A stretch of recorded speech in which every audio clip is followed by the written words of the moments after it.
there, but don't pass it all the way down to the bed. Again, it depends on the day.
Good evening, everyone. I'm going to call the meeting to order.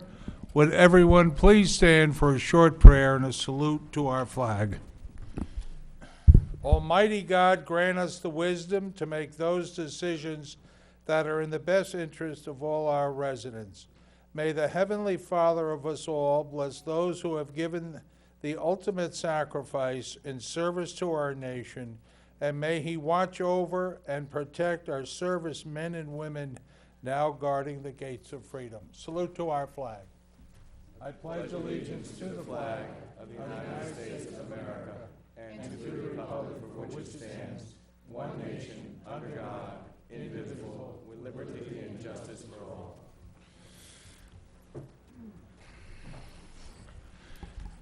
Terry, notice of publication? Yes, Mayor, take notice that this regular meeting of the Mayor and Borough Council being held on this 26th day of February 2018 has been advertised and posted in accordance with Open Public Meetings Act, Chapter 231, Public Law 1975. Roll call. Councilpersons Buchanan, Grillo. Here. Kilpatrick. Here. Lembo. Here. Melendez. Here. Novak. Here. Council President, approval of prior minutes. Thank you, Mayor. I move the following minutes of the mayor and council be approved on roll call vote, subject to correction if necessary.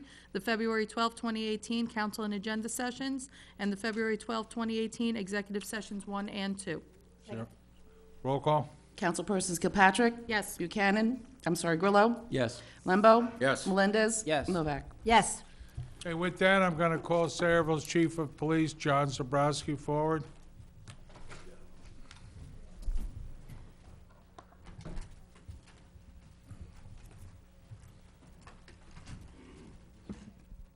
Good evening, Mayor and Council. Ladies and gentlemen, it's really nice to see a packed audience. I think that's probably the best way that we conduct our business.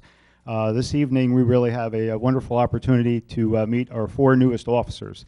And I think they always say is that in law enforcement, the one profession where you can kind of count on tradition and generational tradition is just that, police service. And it's probably just like the fire department, where you see more than one generation of families that take up the call. And tonight, that's exactly what we're seeing on 4 different individuals, whether it's father to son, uncle to nephew, brother to sister, or brother-in-law to brother.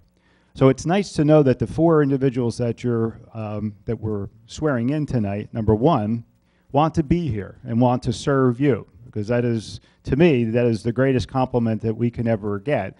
And that they can continue that generational effect as well by doing it here.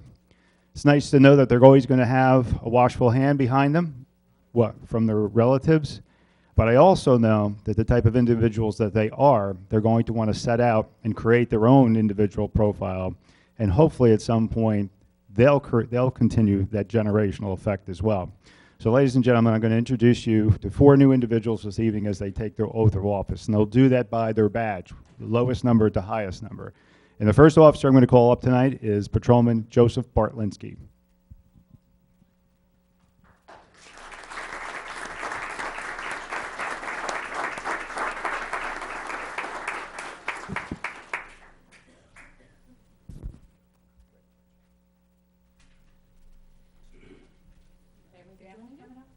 Are you going to do this alone?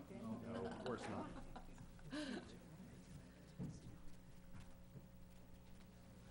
Yeah, everybody. Yes, all family members, everybody. whoever you'd like.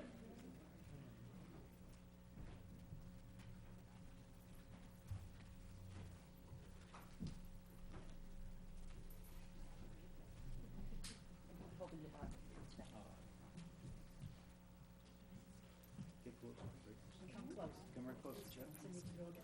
Hey, little guy. How are you? Left hand on the Bible, raise your right, repeat after me, and insert your name. I Joseph Bartlinski, do solemnly swear do solemnly swear that I will support the Constitution of the United States that I will support the Constitution of the United States and the Constitution of the State of New Jersey, and the Constitution of the State of New Jersey, that I will bear true faith and allegiance to the same that I will bear true faith and allegiance to the same and to the governments established in the United States and to the governments established in the United States and in this state and in this state under the authority of the people, under the authority of the people, and that I will faithfully, impartially, and justly perform all the duties of police officer all the duties of police officer of the Borough of Saraville of the Borough of Saraville according to the best of my ability. according to the best of my ability. So help me God. So help me God. Congratulations.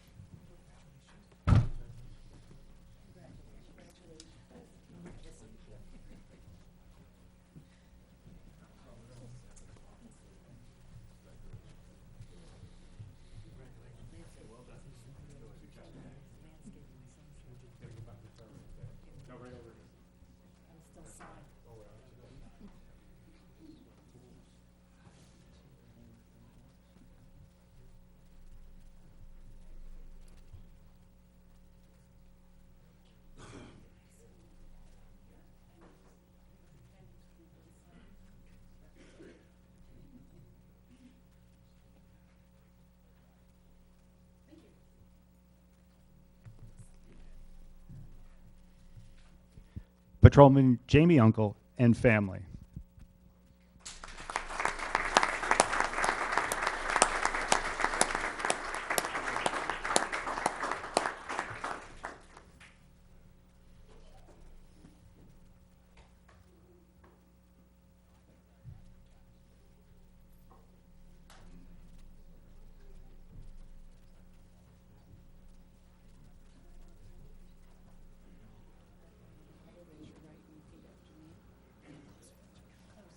Raise your right hand and repeat after me.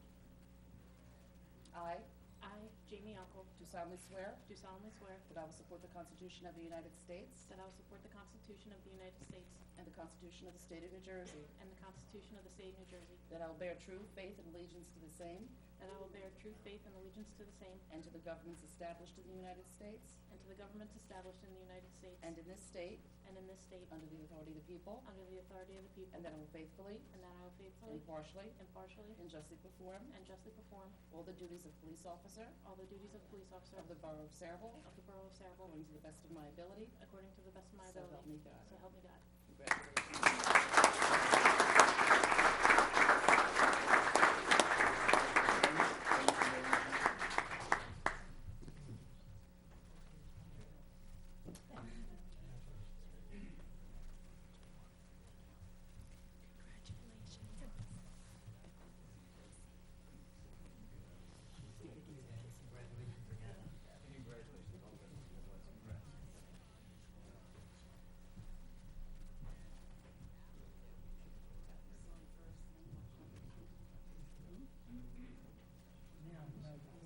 Come all the way around again.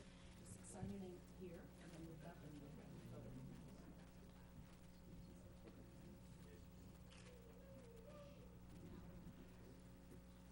Thank you very much. Patrolman Patrick Brennan and family.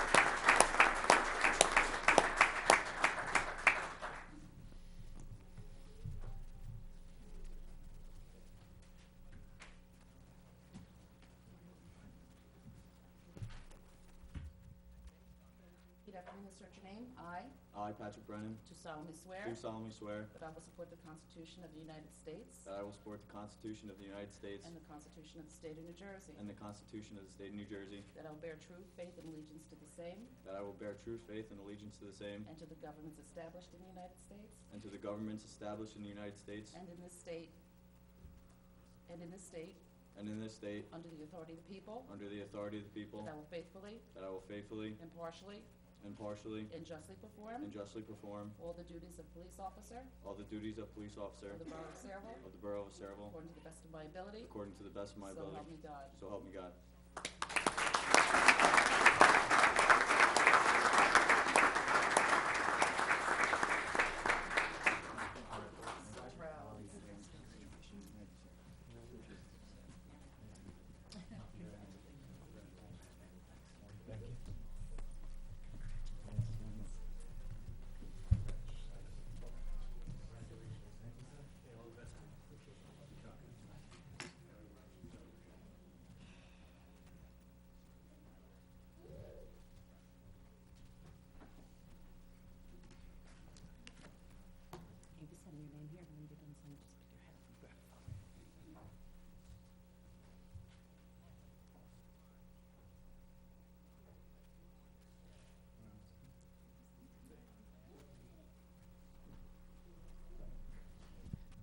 and Patrolman Keith Gada, and family.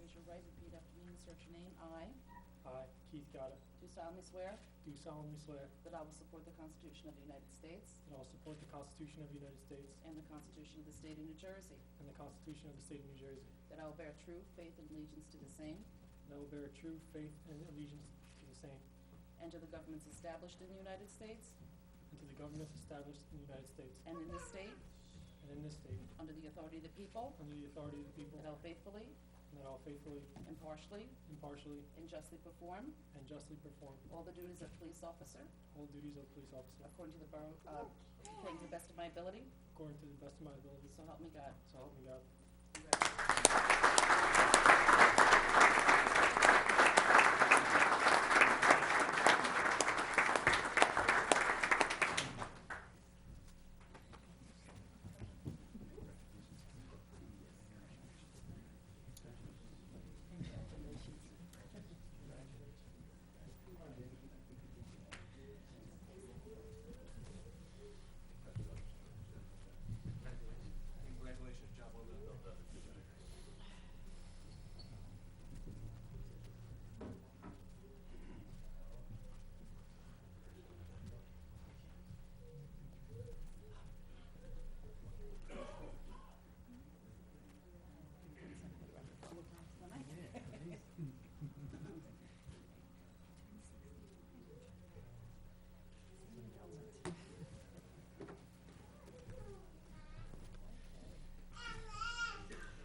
Ladies and gentlemen, the several police department's newest members.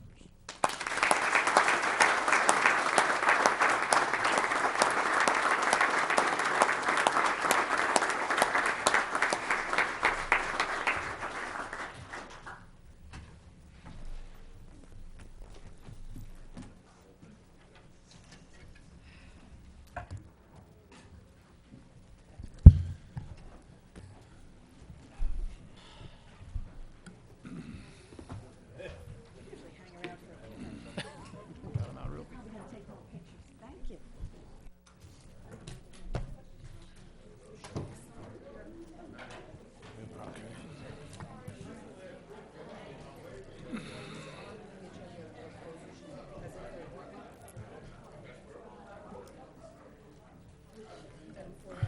I'm just waiting for that.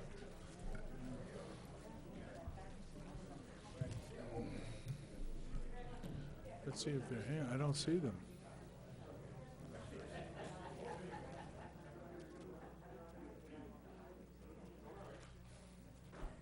Are the people from Arts High here? Ah, Tony, come on up. Counsel, if you would, please.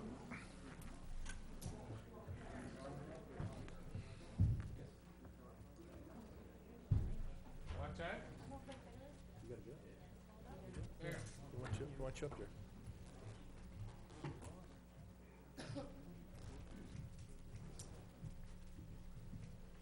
Art High is one of my favorite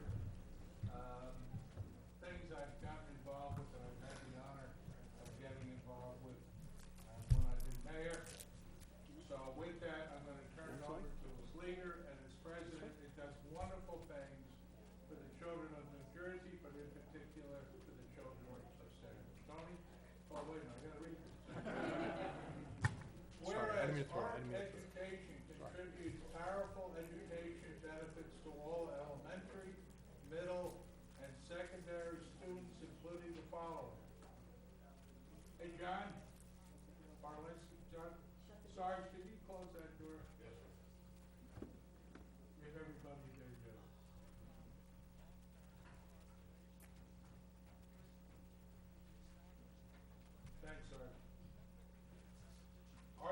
education develops students' creative problem-solving and critical thinking ability. Art education teaches sensitivity to beauty, order, and other expressive qualities. Art education gives students a deeper understanding of multicultural values and beliefs. Art education reinforces and brings to light what students learn in other subjects. Art education interrelates student learning in art production, art history, art criticism, and aesthetics. Whereas our national leaders have acknowledged the necessity of including arts experiences in all student education. Therefore, be it resolved, it is proclaimed that March be observed as Youth Art Month. All citizens are urged to take interest in and give full support to quality school art programs for children and youth. And I sang. Anyway, Tony, what you do is remarkable, and what you do is a godsend to the children of New Jersey. I'm proud to be here.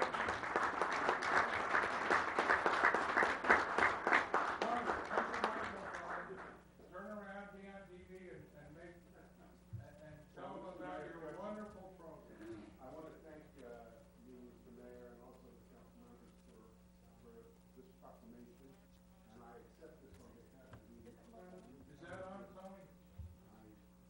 Is this on? Oh, okay. I would say that I accept this on behalf of all the incredibly talented children we have in our program, studying the arts. Sayreville seems to have, I keep asking the mayor, what do you think of the lawyers here? Because every year they bring an incredible number of very highly gifted children. And it's my delight to have had the honor and pleasure of being able to teach them. And again, I thank you very much for recognizing them, because really they need that recognition, and they ought to be recognized and honored for the work they do. No truer words ever said. Kevin Syack, the president of the Sayreville Board of Education and the National Board of Education, has been involved in this program for many decades. Kevin, come on up and give it a pitch. Give it a promo. It really is one of the most worthwhile programs I've ever seen for young adults. Thank you, Mr. Mayor, and thank you for the recognition. So much about, work today is about creativity for students, and this type of program, even if you're not going to become an artist or a professional individual who practices in the arts, the creativity behind it is going to benefit you for the rest of your life. And I really want to thank Tony and the staff, as well as Art Rittenhouse, another member of our board, and our president, Nora Kingsmore, who couldn't be here tonight, for all of their incredible work on behalf of the organization for our students. Tony, thank you very much.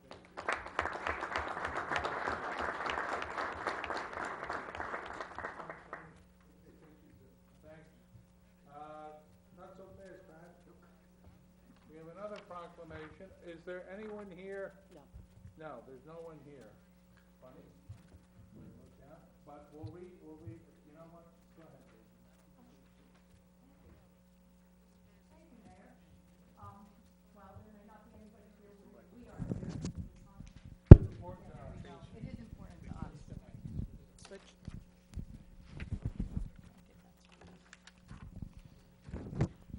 So thank you for giving me the opportunity to read this proclamation. As it states, whereas the Borough of Sayreville was named Tree City USA by the Arbor Day Foundation in honor of its commitment to effectuate urban forestry management, and whereas Sayreville obtained this recognition by meeting the program's 4 requirements: a tree board or department, a tree care ordinance, an annual community forestry budget, and an Arbor Day observance and proclamation.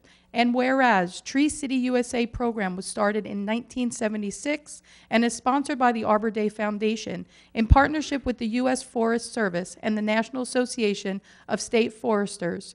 And whereas in 1872, J. Sterling Morton proposed to the Nebraska Board of Agriculture that a special day be set aside for the planting of trees. And whereas this holiday, called Arbor Day, was first observed with the planting of more than 1 million trees in Nebraska. And whereas Arbor Day is now observed throughout the nation and the world.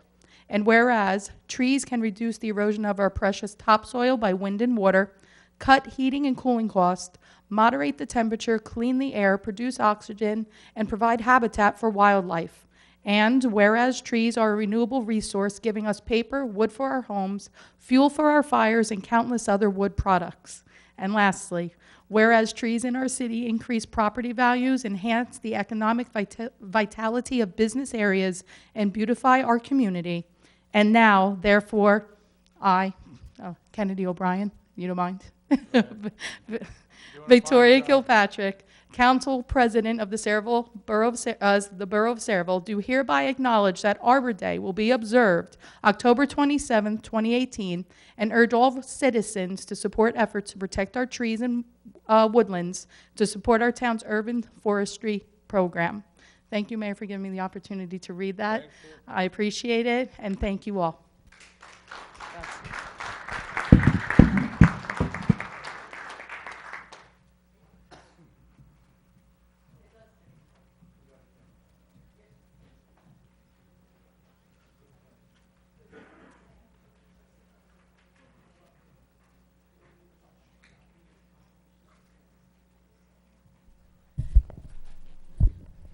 At this time, I make a motion that we accept the proclamations submitted by the mayor as read. Second. All in favor? Aye. Opposed? With that, there's some appointments here. I have one, which is my appointment, and the other are the council appointments, which I shall give to the council president. The cultural arts? Yes. Yeah. So my appointment is for Ken Preisner to be my appointment to the Housing Authority until his term expires. Second? Need a second? Make the motion. Just a second. Okay. Okay, with that, Council President? Thank you, Mayor. I have 3 appointments to make to our Cultural Arts Board. These are all current members. It's Dorothy McGee, Heather Tumbleson, as well as Michael Tumbleson. Do I need, So, so moved. those were the 3 that I had over here, the 3 that the mayor had as well. She is, but I don't think. Edna Pilch for, yeah, cultural arts. Yes, oh, I'm sorry, you are correct. I saw that in the package, it's not here. Okay, well, let's continue with the Cultural Arts Advisory Board. We have Edna Pilch. She is also a current member. Okay, And I think we'll start with those unless you want me to keep on going with the Rec Advisory okay, Board. so moved. All in favor? We have a second? We need a second. Second? And Okay, then second. second. Okay. All in favor? Aye. Aye. Opposed? And last, that would be for the Recreation Advisory Board, Bruce D. Apolito. Thank you. Second. All in favor? Aye. Aye. Opposed? Anything else, Council President? That will be all, Mayor. Thank you. Thank you. Okay. With that, we will go to old business.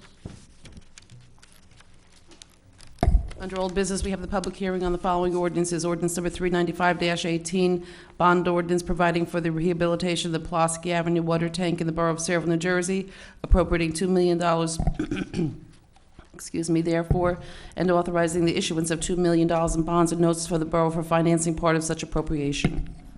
At this time, I'm going to open the public portion for questions or comments. On this ordinance. Are there any questions or comments? Being no questions or comments, I'll entertain a motion. Mayor, I move the public hearing be closed, the ordinance adopted on second and final reading and advertised according to law. Second. Roll call? Councilpersons Novak, Yes. Grillo, Yes. Kilpatrick, Yes. Limbo, Yes. Melendez. Yes. I will ask the indulgence of my colleague. There is a young man in our audience, and I meant to bring him up before we started the ordinances. His name is Jeff Nelson. Jeff, if you'd come up, he's working on his Eagle project, and I want you to come up and tell us about it.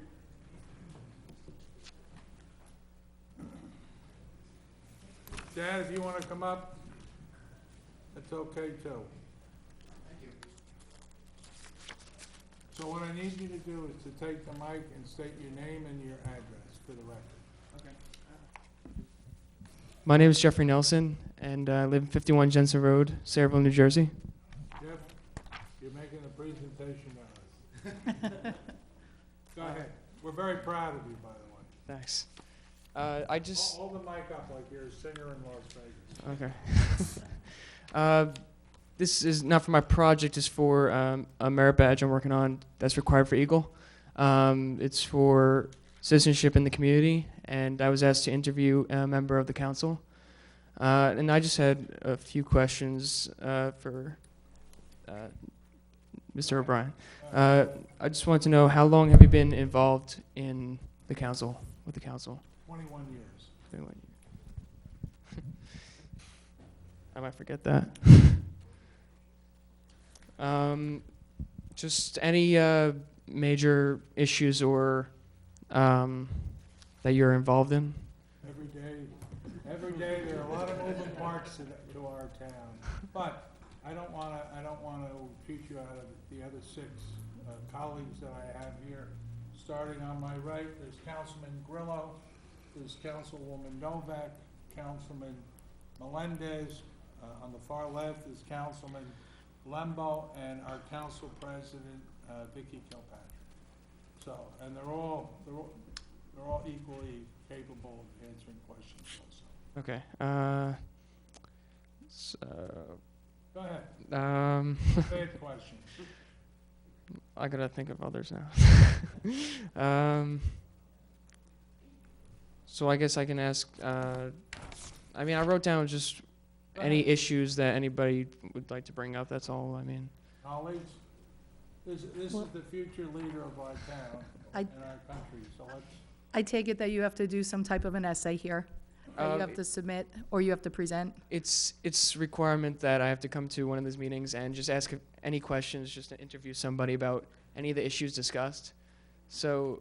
Okay, I'll help you out as a language arts teacher, Okay. since I know that you will have to give some type of information back. So for me personally, I'm sure some of my council cohorts would agree, facing not just Sayreville, but really, as you're seeing nationally, the world, one of our biggest issues here in Sayreville that we all need to come together and address is security. So security within our community. That includes everything from our parks to our buildings, and most especially working with the Board of Education to ensure that our schools are as safe as they can possibly be. I think that that's something that is at the national forum, but it's something that, thanks to Councilman Ricky Melendez, we've been able to make some pretty strong strides in trying to provide some security. Even that includes our water treatment plants and some of the other areas that are soft targets for some not so good individuals. So I know that's one of my main, objectives up here over the next, I don't want to say years, but the next couple of months to make some good strides there. Thank you. You're very welcome. What would you like to see in Sayreville? Sometimes it's better from your perspective rather than trying to figure out our perspective. You're in Sayreville War Memorial High School, or you're in college? I go to St. John Vianney in Holmdel. Okay. But, yeah. I So went to. when you look around your town, what do you see that you'd like to change, or that is absent, and that you think would benefit the town? I like parks, so maybe we can have a lot more park cleaning. If that makes sense. What kind of park cleaning? Like with anybody, if there's, because I know for camping for Boy Scouts, we go and there's a lot of trash just thrown around. So, like, we can go help clean up any of the areas in the parks, or just volunteering. Sure. They usually do, I think, Mayor. Several times a year, Elise Barone will have different organizations, Boy Scouts, Girl Scouts, come and clean up, as well as, I believe, once a month when the weather's good. The Parks Department has community service workers, people that are working off their community service hours, come in and clean also. We have a cleanup actually in the very, very recent, next couple of weeks. One, a very large-scale one that's going to be done in Kennedy Park. And we usually give a report on that, how much garbage has been removed, what interesting things have been removed. I think the last time was a bowling ball Yeah. on top of a few shopping carts. But one of our other smaller parks also, Field Park, is in the process of having, some serious cleanups going on over there. But I do know that we usually call upon the Boy Scouts and the Girl Scouts to help with that.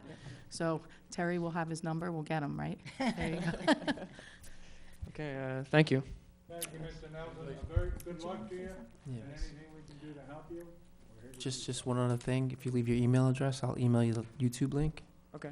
And if you turn around and say hello to the troops, you'll be, You're gonna be on YouTube. there you go. Hi, Troop 96. All right. Thank you. Thank you. Thank you.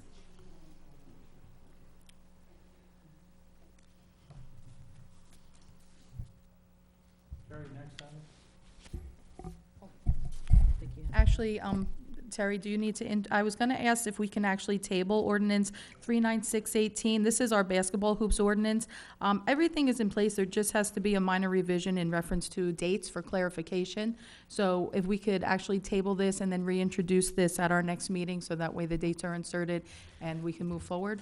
Actually, Objection It from would- the council? I believe that the ordinance is Second. already set, Yeah. it would be It's actually on the 399.18. agenda, the new one, for yeah.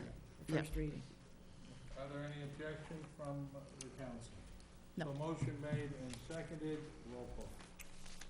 Councilpersons Kilpatrick, Yes. Grillo, Yes.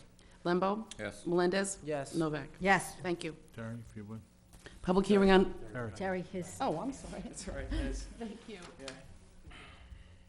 Go ahead. Public hearing on ordinance number 397-18, an ordinance amending Chapter 2 Administration to add subsection 2-68, COA Oversight Committee of the Revised General Ordinances of the Borough of Saraville. This time, I'm going to open the public portion for questions or comments. Jim?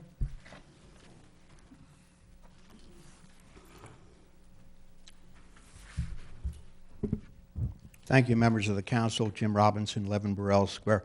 I have a couple questions, and I'll address them through the chair to Councilman Grillo. Did you author this? I did, Councilman? yes. Okay. Section 2-68.2, membership. It talks about the committee will consist of one member from each agency, authority, board, commission, committee, or council within the Borough of Saraville. It doesn't enumerate them, just talks about them, kind of describes them. And it uses the term within the Borough of Saraville. So would that mean a condo association or a townhouse association board? No, that's not the intent. But These they are boards within the borough. It's not the intent, and it isn't the intent. But you're correct, but Did you mean of the borough? I didn't write it. We can ask the attorney what he meant. Well, first I can add a couple things here, Okay. first and foremost. I don't think that was the intent. It was predominantly, I would think it wasn't. no, it's not. But I did have an opportunity a couple weeks ago to speak with Mr. Serenian regarding this, and he did not believe that this was probably the most efficient committee at this point in time to approve. Mr. Serenian had recommended a Mount Laurel committee, but it was his opinion, based on my discussions and, what the intent was, is that that doesn't help the borough at this point in time. My suggestion to you is, based on my conversations with Mr. Serenian, and I believe Councilwoman Kilpatrick also had the conversations with Mr. Serenian, that, you table this and you let me bring it back to Mr. Serenian and see what composition of a Mount Laurel committee is. He did not give me kind of substance. He just gave me a suggestion saying, hey, listen, Michael, that's not, although this is a good faith effort, it's probably not the best thing that I've seen to accomplish what you're achieving. Mike, are you speaking to me or to Jim? Kind of both. No, I'm just confused as to why I'm finding out about this at 7:36 No, on a Monday night, and why Council President Kilpatrick is apparently privy to this conversation with the co-attorney, but me, the council member that had drafted this, worked with you and introduced it, now we're at final reading, hasn't been informed until right now. You know what, you make a good point. No, I make the best point when No, it goes to I'm that. I'm not saying that you're wrong. on this, Actually, I think I made a better point, but go ahead. But, no, It's Mr. the public portion. Steve, you're, It's a public portion. Steve, And I introduced the ordinance. Steve, you're correct. I just spoke to Mr. Serenian a day or two ago regarding this. I had emailed it to him when we had at the last meeting. It is a good point. It is a relevant point. I expected a little more substance from Mr. Serenian as to his comments regarding the Mount Laurel Committee. That was my oversight not calling you, you're correct. And I accept full responsibility for failing to call you a couple days ago. But those were the comments that Mr. Serenian had. I have no problem, getting Mr. Serenian's comments regarding what he meant regarding Mount Laurel Committee and bringing it back to you to review. What's your familiarity with the Mount Laurel Committee? I have to be How honest. much does it differ from this ordinance? I have to be honest with you, Steve. I'm not familiar with it. I expected, to get something about what Mr. Serenian was meaning by that. I only know that I emailed it to him, following our last meeting or meeting before. I had an opportunity to speak to him. He was concerned about the efficiency of this committee, whether it be best served to the mayor and council. He did recommend that in his 35, 40 years of doing Mount Laurel housing, that a Mount Laurel committee be committed or created. But I have not seen a draft from any other municipality. I know we spoke about it. I apologize for not calling you. That's clearly my oversight. Steve, how long have you been working on this? Oh, probably better part of Number of 4 months. months. This has And had a number of we're just revisions. hearing about this now? This is At the not last right. minute, we did make the recommendation, and everybody agreed to send it to Mr. Serenian. That was said and agreed to by everybody. I didn't know that he had gotten back. Nor did I. That would have been very convenient for the person introducing the ordinance. Other people knew. But listen, you know what? No, it's not that I had conversations with Councilwoman Kilpatrick. I had discussions. You just said you talked to her. No. She's Serenian. informed me that she spoke to Mr. Serenian. Yeah. I didn't. Is this baffling to anybody else? Certain people get information from the Mayor, attorney, this is the other people public hearing on the ordinance. Can we get back to the public, please? You have other questions? I do. Please come forward. I have a few other questions, and is this going to be tabled today? Because it sounds like it's going in that direction, and if that's going to happen, I won't ask my other questions, because I agree. First of all, an ordinance that lists people broadly and doesn't enumerate them, I mean, it's open to interpretation. You said yourself, just the very first question I asked, within rather than of. No, I gave a definitive answer. That was not the intent. You asked me a question, I gave the answer. It was Okay, definitive. all right, so you agree that that should be changed. I also think that. No, I didn't. While. I didn't say that. Oh, you said it was a good point. No, I didn't. I said you should talk to the attorney. He drafted it. Mayor, I didn't come up here to argue. Yes, you did. No, Mayor, I did not. I came up here because I have a little bit of knowledge about some of these things. Jim? And actually, Mayor, let me suggest this to you, that this discussion that took place now reminds me of what I said 2 weeks ago. You ought to have real caucus meetings. You ought to have real agenda sessions where these things can be discussed and decided amongst the council just like they were now, not during the public portion. This is a public hearing. We know, Mayor, a judge threw out an ordinance because he called our public ordinance process on another very important ordinance a sham. We don't want that to happen. And that happens because you engage in these discussions here because you can't do it at the agenda session. You raised a good point. You all raised good points. They ought to take place at the agenda sessions, where you set the agenda, where you talk about the language, the semantics, whether it should be within or of, or things like that. Jim, My question then is, if this is going to be tabled, I'll hold the rest of my questions. I'm going to do that, Jim. I think that it's Okay. clear that my colleagues, and probably responsibly, will not act on this ordinance if Mr. Serenian doesn't recommend it. I'm not going to belabor this point. As the mayor pointed out, there's been a number of iterations of this ordinance. I'm very, very frustrated, and I think Mr. Dupont understands that we're getting information from an attorney at not even the 11th hour. That came and gone. But not to take up the public's time tonight with something that's not going to have any progress. I'm going to make a motion that we table this until Mr. Dupont can get more information and potentially come back with a completely different ordinance based on whatever this Mount Laurel committee may be. But I'm extremely frustrated that we're still going through this process when we're talking about a bill, an ordinance that could create transparency and communication.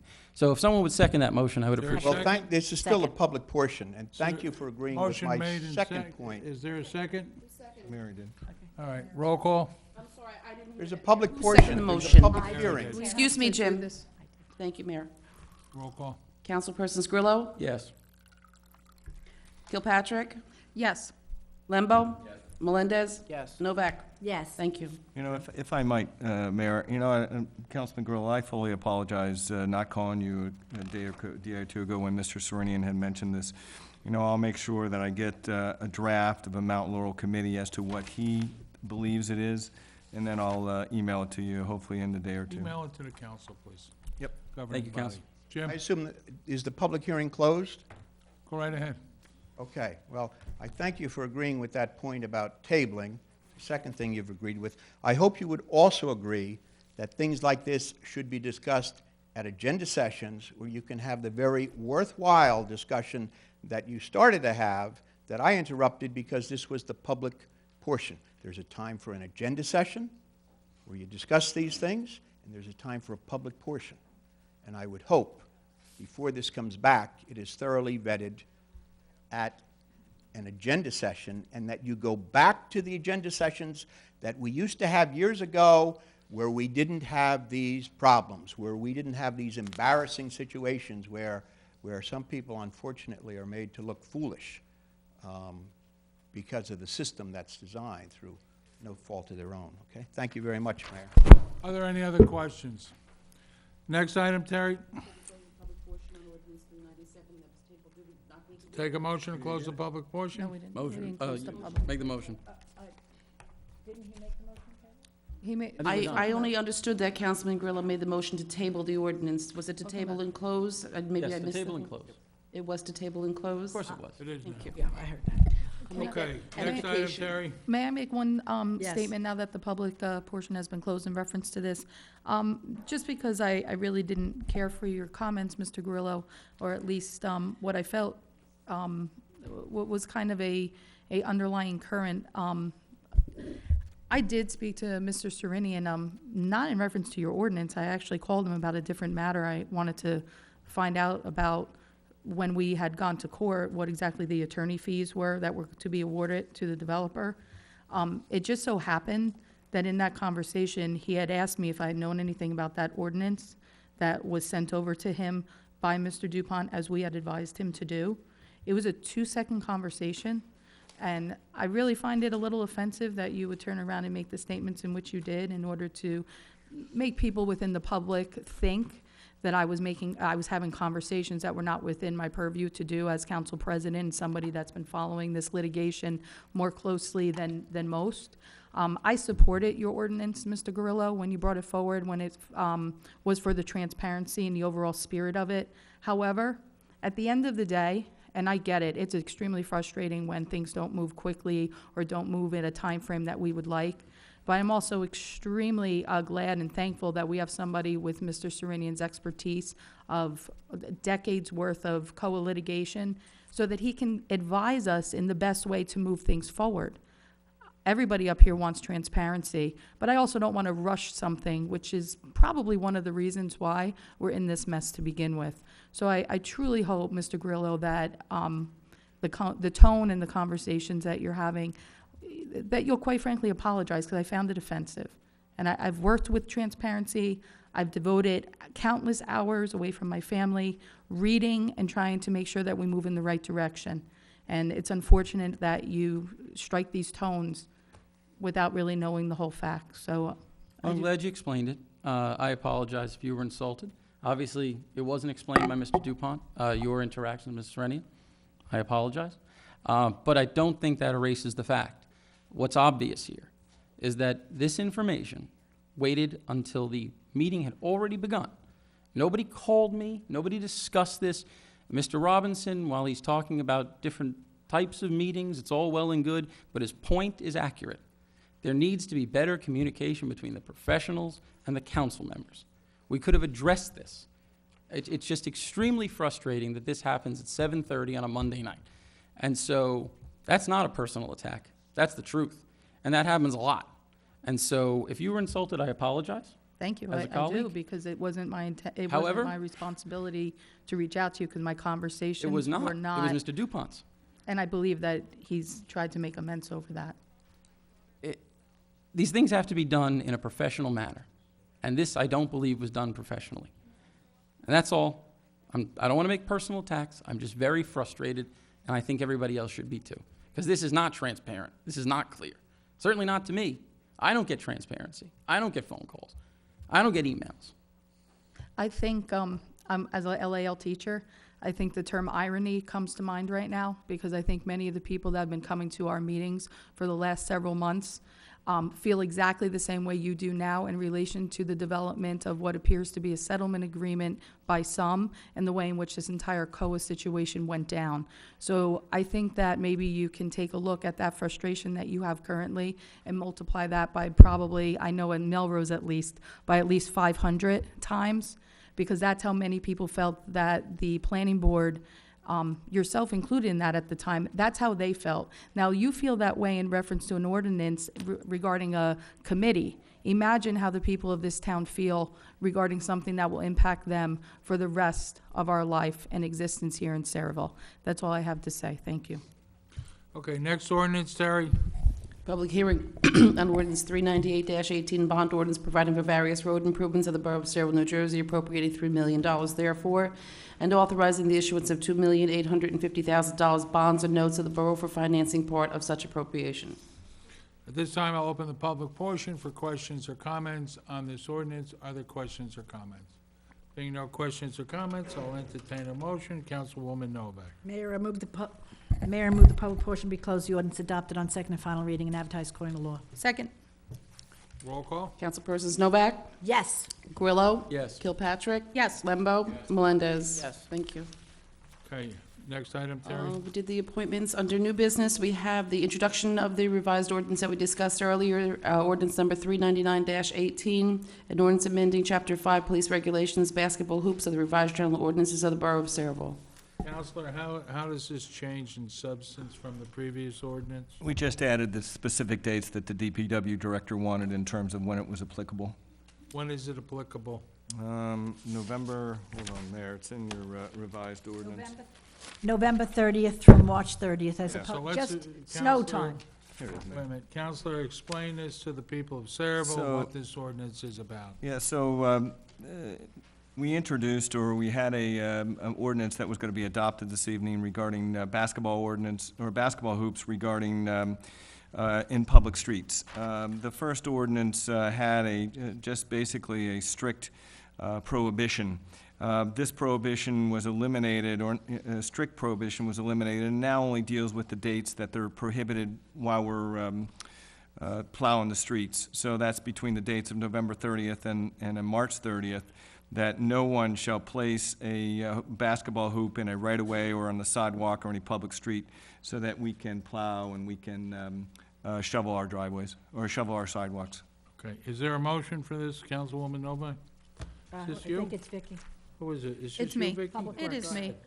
So you just need me to move the ordinance then with the proper date of the 20, just introduce. Let's see, where am I? All you need me to do is do an introduction for the ordinance. I move the ordinance be approved on first reading and advertised according to law, and a public hearing to be held on February, when is it? March 12th? March 12th, my Is there a apologies. second? Second. Roll call. Councilpersons Kilpatrick? Yes. Grillo? Yes. Lembo? Melendez? Yes. Novak? Yes. Okay, at this time, I'm going to open the public portion for items on the consent agenda. Are there any questions or comments on consent agenda? Barbara?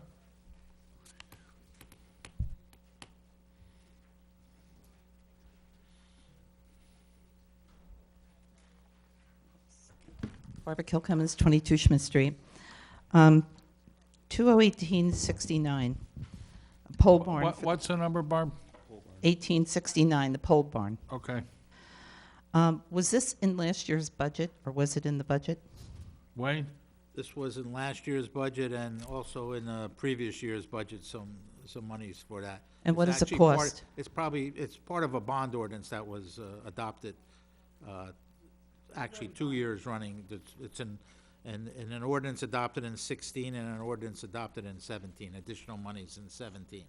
And how much did we bond, or are we going to bond for this? The total, I believe it's 70,000. Between the 2 70,000. years, yeah. Okay, I just wanted to know, because I didn't see it in part of the budget. The other one is 21870.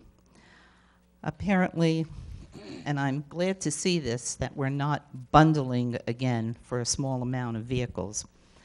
I believe I counted 28 vehicles and to receive over $50,000. My question is, you have minimum bids. What happens if we don't get the minimum bid? There's no auction. Then they keep the vehicle, they don't auction it off? Those Has are this the- happened in the past? Since I've been here, it's not happened. There's been minimum bids. Well, first of all, if I might, Mayor, these vehicles are the various vehicles that are towed by our licensed towing facilities, and they stay there for that period of time, and nobody claims them, and they don't pay the storage, and so on and so forth. So given that period of time, according to state statute, then the borough has the right to go ahead and move forward and sell or auction. We used to do it, we used to just sell them. Now we call it an auction by law. There will be a minimum bid price set for all of these vehicles in accordance with the recommendations from the police department, and a date scheduled for that auction.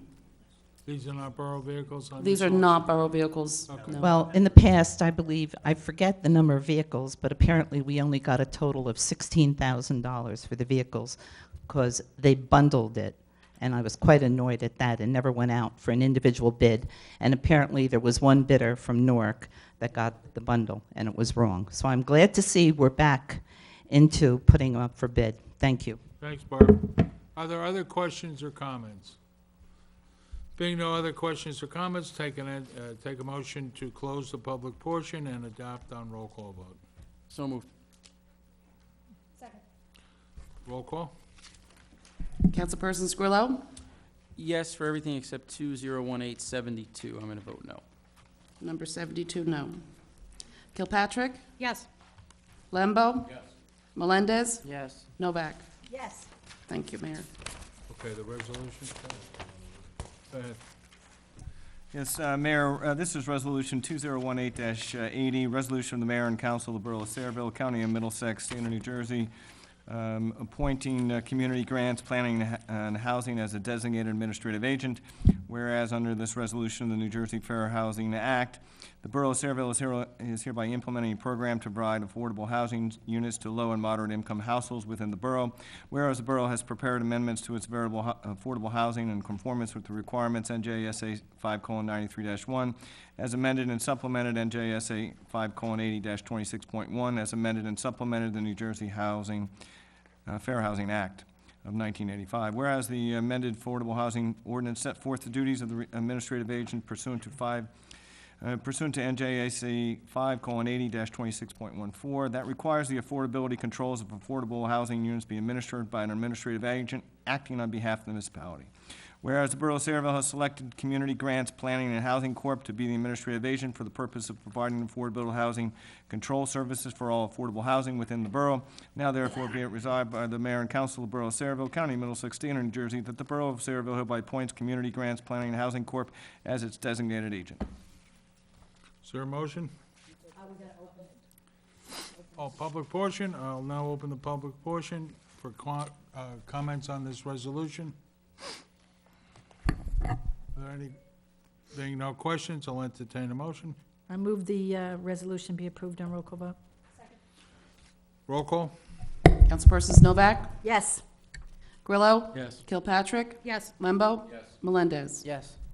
Mayor, this is Resolution 2018-81 of the Mayor and Council of the Borough of Sayreville, State of New Jersey, to appropriate funds or bond in the event of a shortfall in funding for the borough affordable housing programs, whereas on or about July 6, 2015, the Borough of Sayreville filed a declaratory judgment complaint in Superior Court Law Division seeking, among other things, a judicial determination that its housing and fair share plan to be amended as necessary satisfies its fair share of the regional need for low and moderate income housing pursuant to the Mount Laurel Doctrine. Whereas the borough simultaneously and ultimately secured a protective order providing Sayreville immunity from all exclusionary zoning lawsuits while it pursues the approval of its housing element fair share plan, which is still in full force and effect.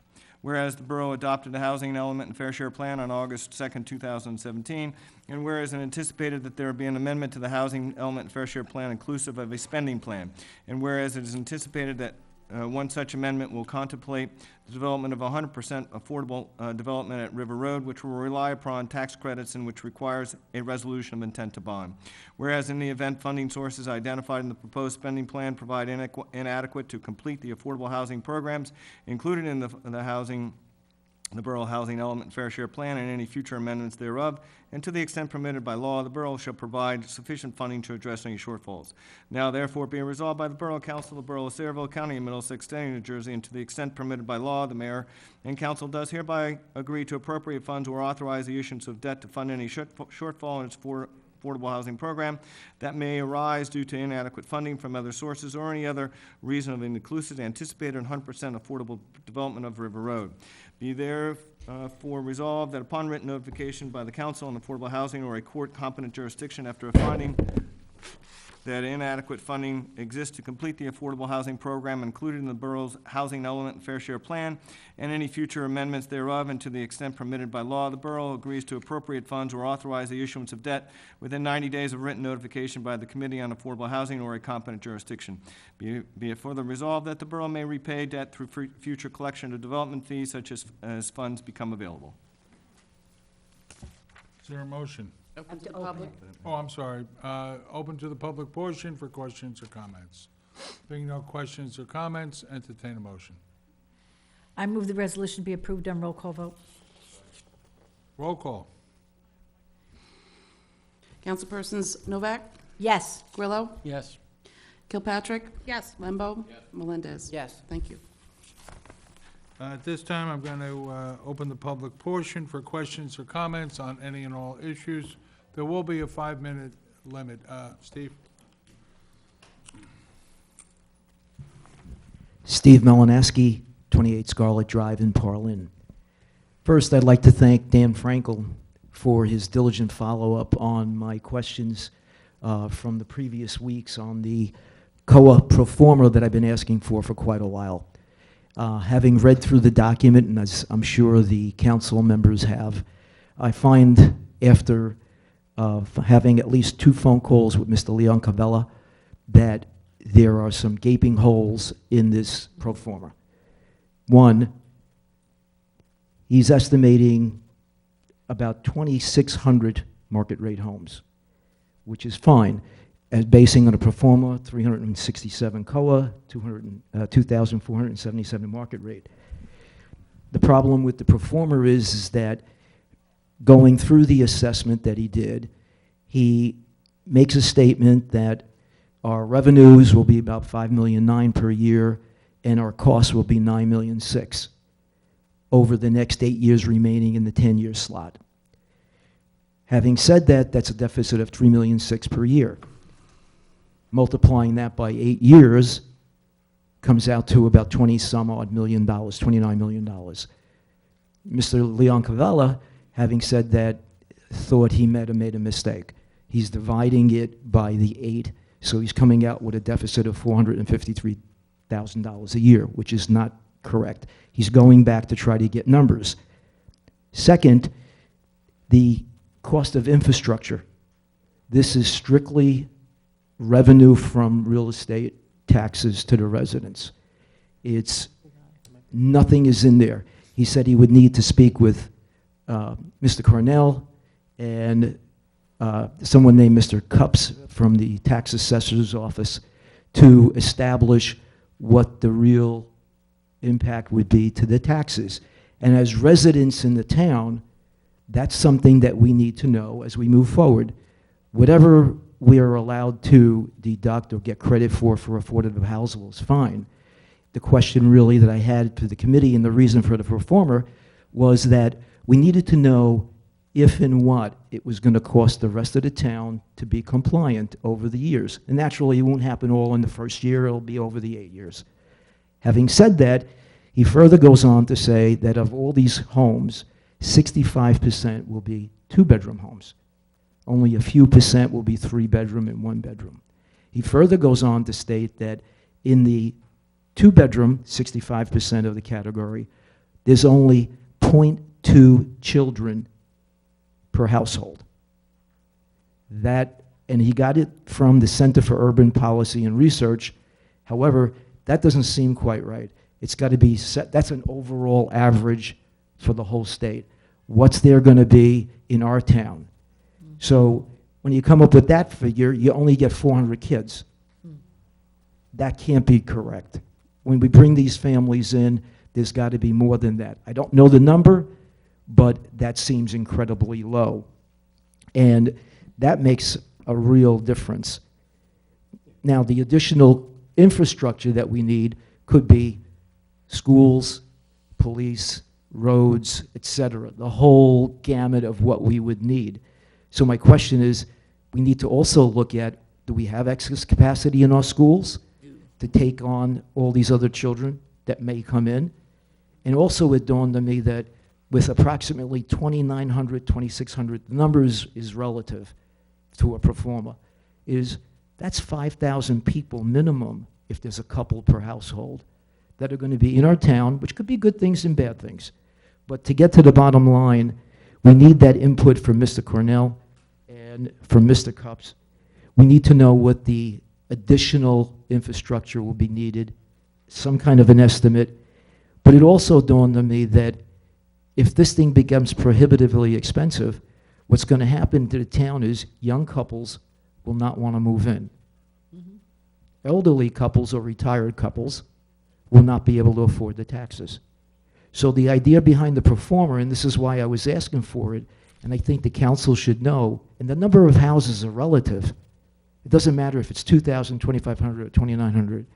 The relativeness is what's the cost going to be to the residents of our town? Because someone has got to pay for all of this. Our taxes are high enough, I think. Yes, we have good services.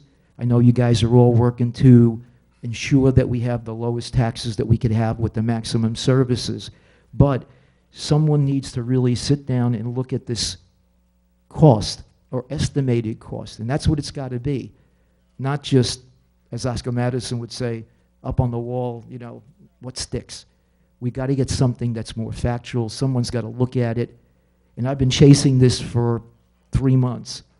And Mr. Leon Cavello was nice enough to talk to me, but really didn't have a lot of the nitty-gritty, didn't have the authorization to go after infrastructure and other assets that would be needed.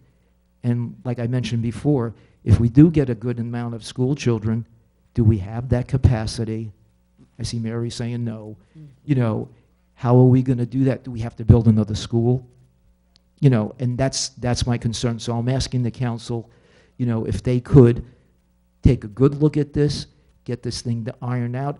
I know we're working with Mr. Serenian and the likes to get the number of credits increased for that, but that doesn't change very much the number of homes and families and children that we're going to have in our town. And we want to give them the best that they can get. But again, the cost is a concern. And I thank you, and I hopefully someone can get back and really get on this. And because this report, dated December 18th, is just that. It's just thrown on the wall. Thank you. Thank you, Steve. Billy? Name is Steve.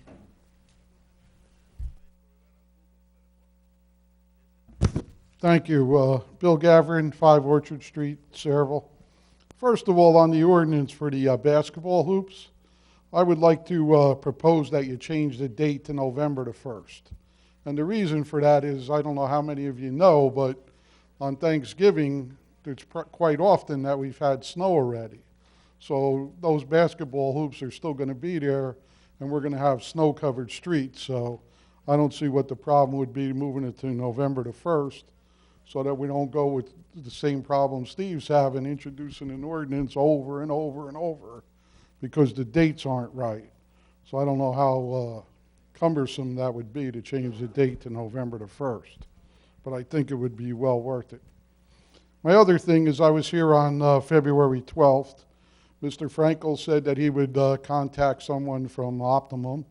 And I do have to say, Mr. Frankel is a man of his word. He did call the next day. I received a call from Optimum. The problem was it happened to be the same exact guy that I dealt with when I was talking to them at the Better Business Bureau. So I called Dan back and explained to him, and at least we got a good chuckle out of it.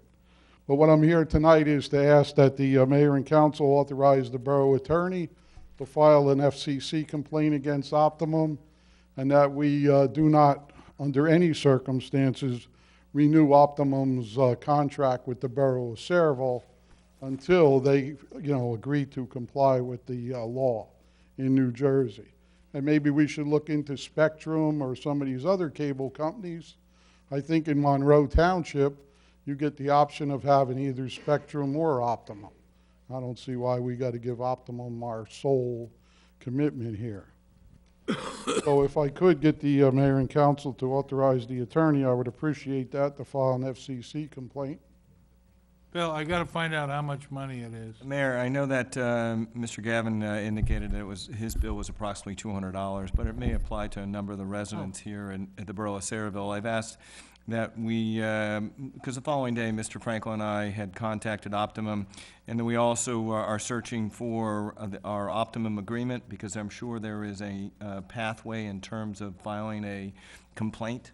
You know what, the cable company has been, in my 20-year experience, obstinate. Pain in the butt. And they provide terrible customer service. That being said, I am just furious that the borough has to spend any money to do their job.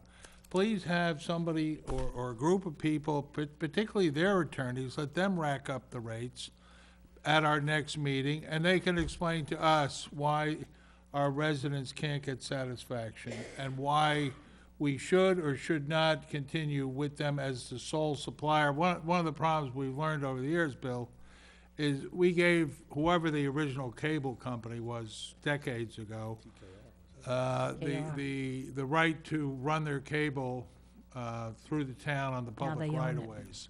That's all they ever had, really, was that right. What it is the other cable companies don't tread on the other guy's turf. That may have changed nowadays, and maybe we are better off just making it an open bid. And you want to run a cable, run a cable. But they bought out TKR. And Wayne, do you remember this? Altice just bought out Optimum. Yeah. It was TKR, or actually Cross Country Cable was the first.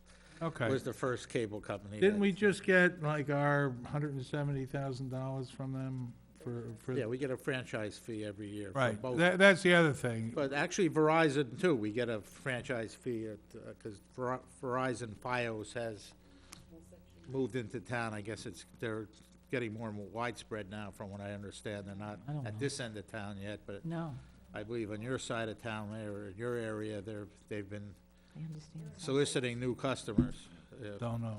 But what I will do, I will ask you to contact some of your contemporaries, similar-sized towns. Dan, you do the same.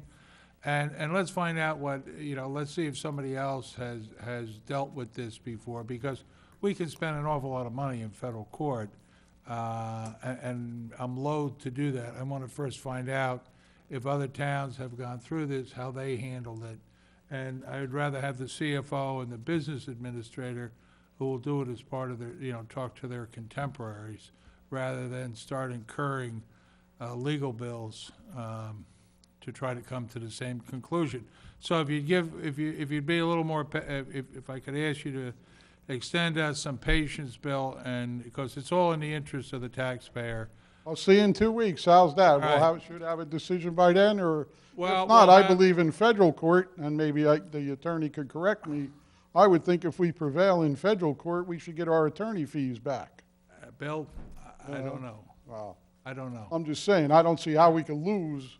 Well, The let- law says you must Yeah. prorate the bill. I mean, Let's see what other towns have done who may have had similar experiences and see what their solutions were. Sometimes that's the more fiscally prudent way to approach it. Maybe we can join with another town in filing the complaint and share the cost.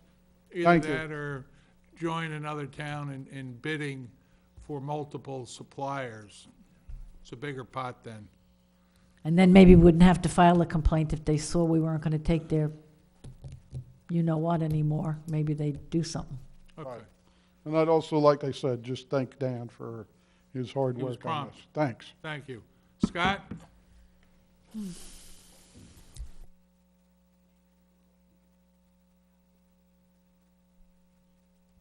Scott Kaminkowitz, 309 Main Street, South Amboy. Mayor, distinguished members of council, professionals.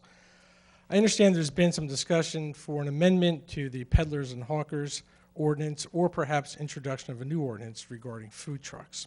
And I'm just curious, what is the genesis of that, and perhaps where it's going, and what has the discussion been? Ricky, that was your ordinance, to bring more food trucks into town?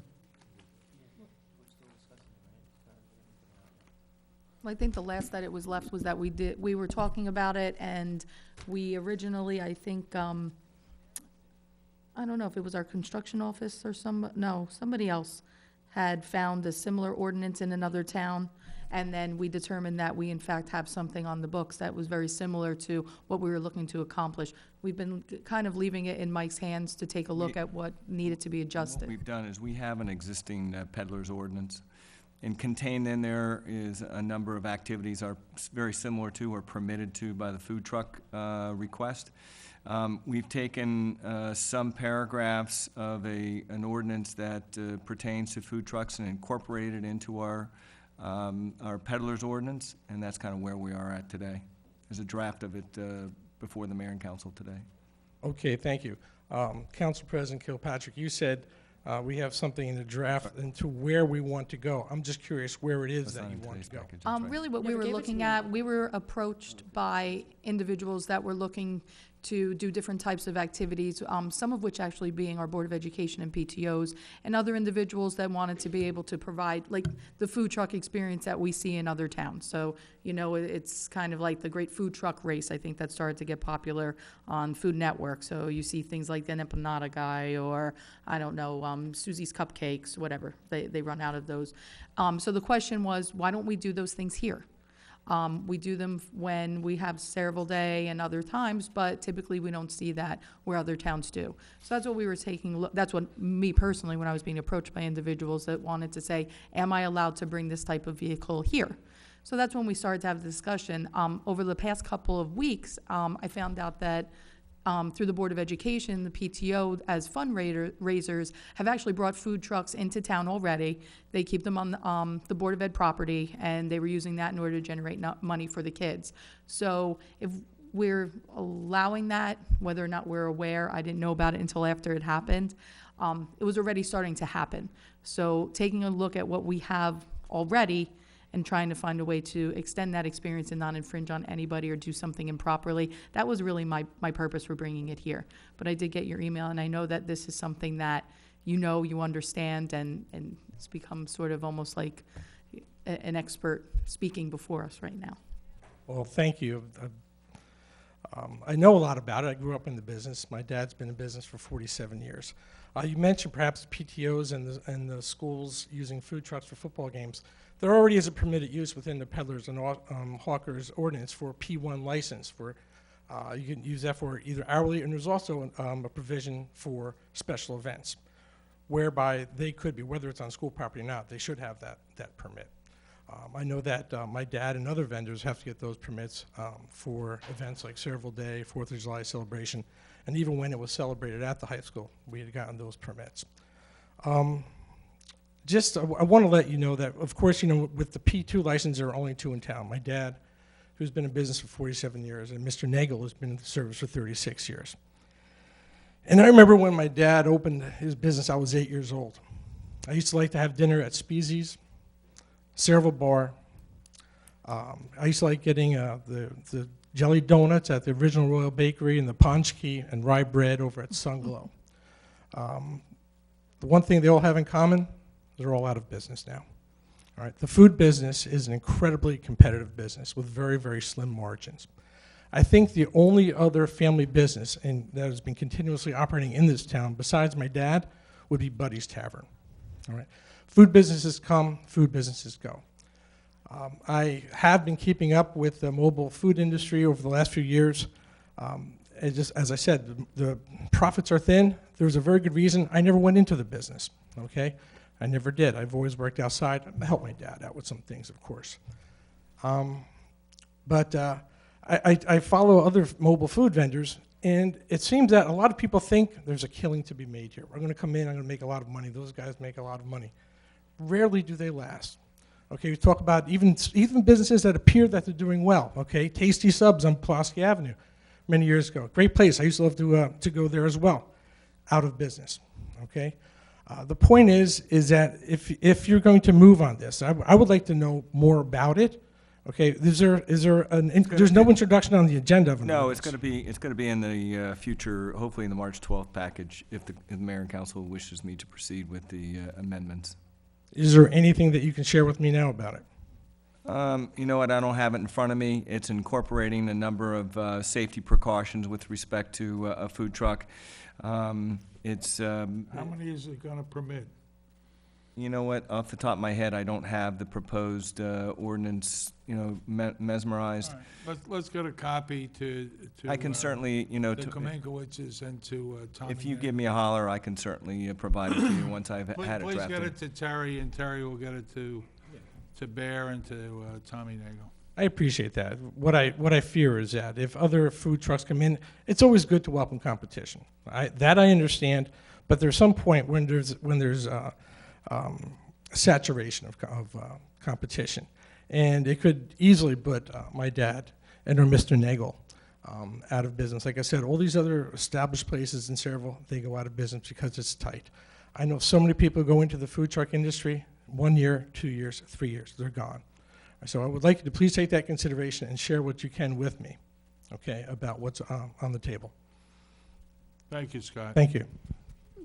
John Barlinski.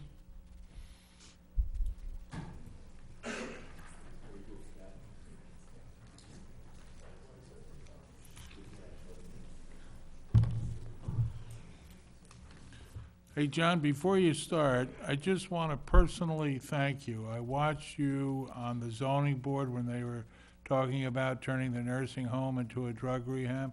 You are articulate, you were to the point, your heart was here for Cerevel. You're to be thanked and to be commended. Thank you very much. Thank you, Mayor. I love my town. You do indeed, and you proved it that night. John Bartlinski, 5 Grant Street, Morgan. Totally unbeknownst to me when I came in tonight and spoke to Bill Gavrin, I am going through the exact same problem with Optimum as Bill is. I switched back to FiOS in January. Optimum raised my rates 3 times last year. FiOS came in, and I'm saving almost $90 a year for guaranteed 2 years. I went to Optimum. They said there's nothing they can do. I switched to FiOS. I was all hooked up by the end of January. There was a problem porting, what they call it, porting the phone number from my DJ line. They told me not to cancel Optimum until the line was ported over, that they could not port a line on a canceled account. February 1st, I called Optimum to cancel. They told me because it was the first day of the billing cycle that I had to pay for the whole month, even though the bill was not due till the 15th. By February 5th or 6th, all of my equipment was back in Optimum's office. I could not watch their TV if I wanted to. I called the Board of Public Utilities up in Newark. One person I spoke to told me it was absolutely incorrect what they were trying to do. Put me in touch with another woman. I left her a message. I've still never heard back from her. What I had done with Optimum is I figured out my cable bill, which was ridiculously around $285 a month.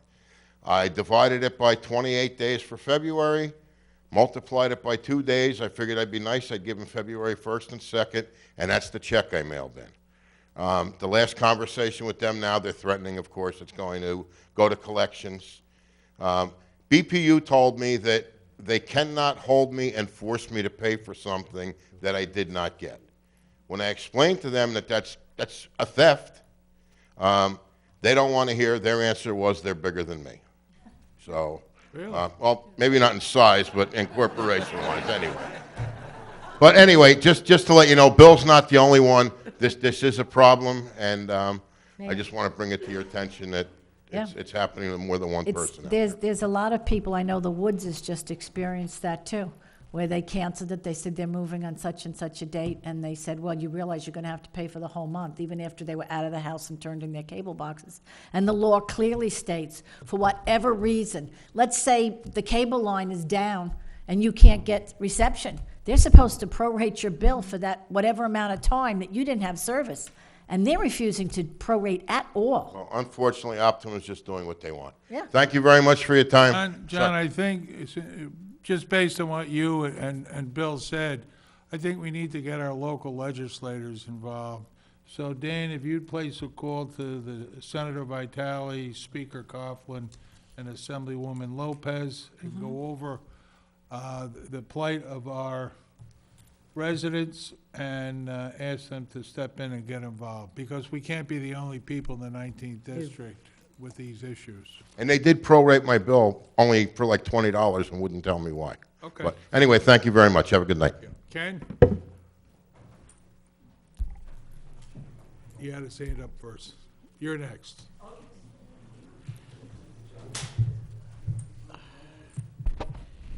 Thank you, Mayor. Good evening, everyone.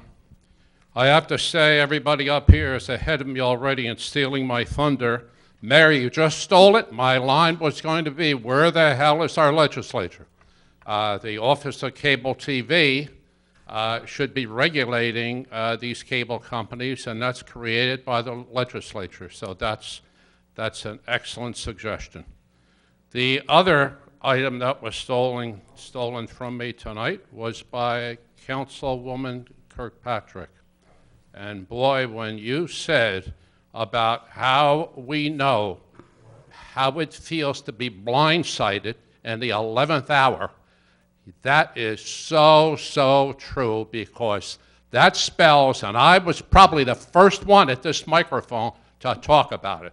We were blindsided, and nobody knew about it in the public, and that's sad, and unfortunately, somewhere along the line, we're going to pay for it. We're paying for it right now in professional fees. Hopefully, we can come out of this mess with our head above water. I'm optimistic, but I'm not going to bet money on it. The last meeting, I came here. I was standing in the back talking to Captain Gavin, and somebody came to me and complained, they said exactly, you were here a couple of meetings ago and brought up the subject of the broadcast of these council meetings, and you were so right, and these problems still continue. Whether they choose to come up and say anything, it's up to them. I'm not going to mention the name. However, after last meeting, I went home, and about 2 days later, I got 2 calls and said, Ken, what's the matter with the broadcast of the council meetings? I don't know, but I also got a couple of people talking to me about the sound of it.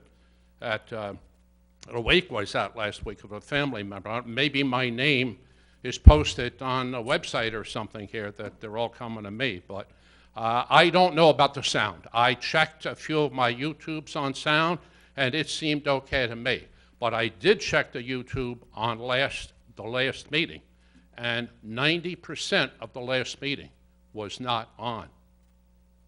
It started with Janice, the young lady right here from Melrose, and I thought initially, well, we just missed Robinson, Mayor, you first, who talked about the appointments, and Robinson, and maybe somebody else and myself, And then Janice got up, and I thought that's where it was. When I looked at it further, no, it was at the end of the public portion. It was Janice and Robinson, and the meeting was over.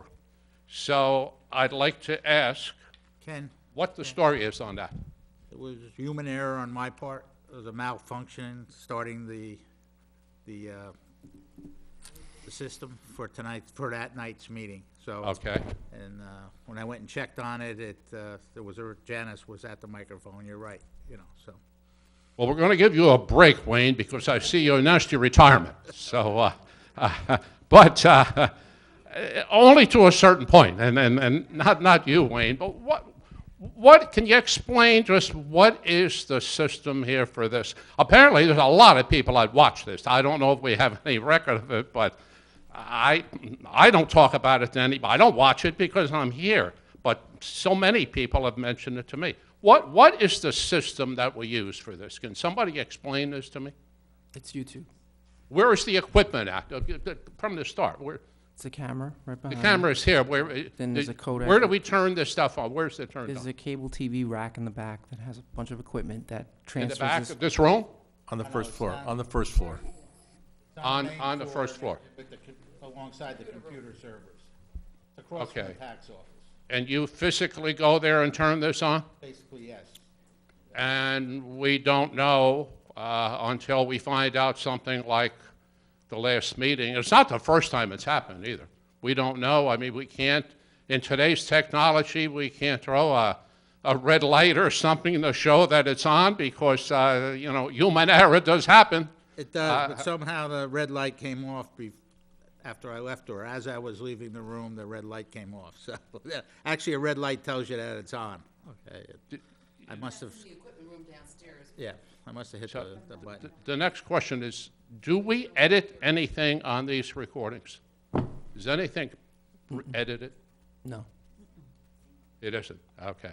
From when you turn it on, Wayne, or whoever turns it on, until somebody turns it off, that's it, there's nothing edited. Because that's another question I've gotten. It seems every time something significant we talked about, something I want to talk about next, the appointments. I think the mayor, in good faith, brought up an issue about whether some of the appointments were valid. And then I brought the issue up about the planning board appointments of 2016.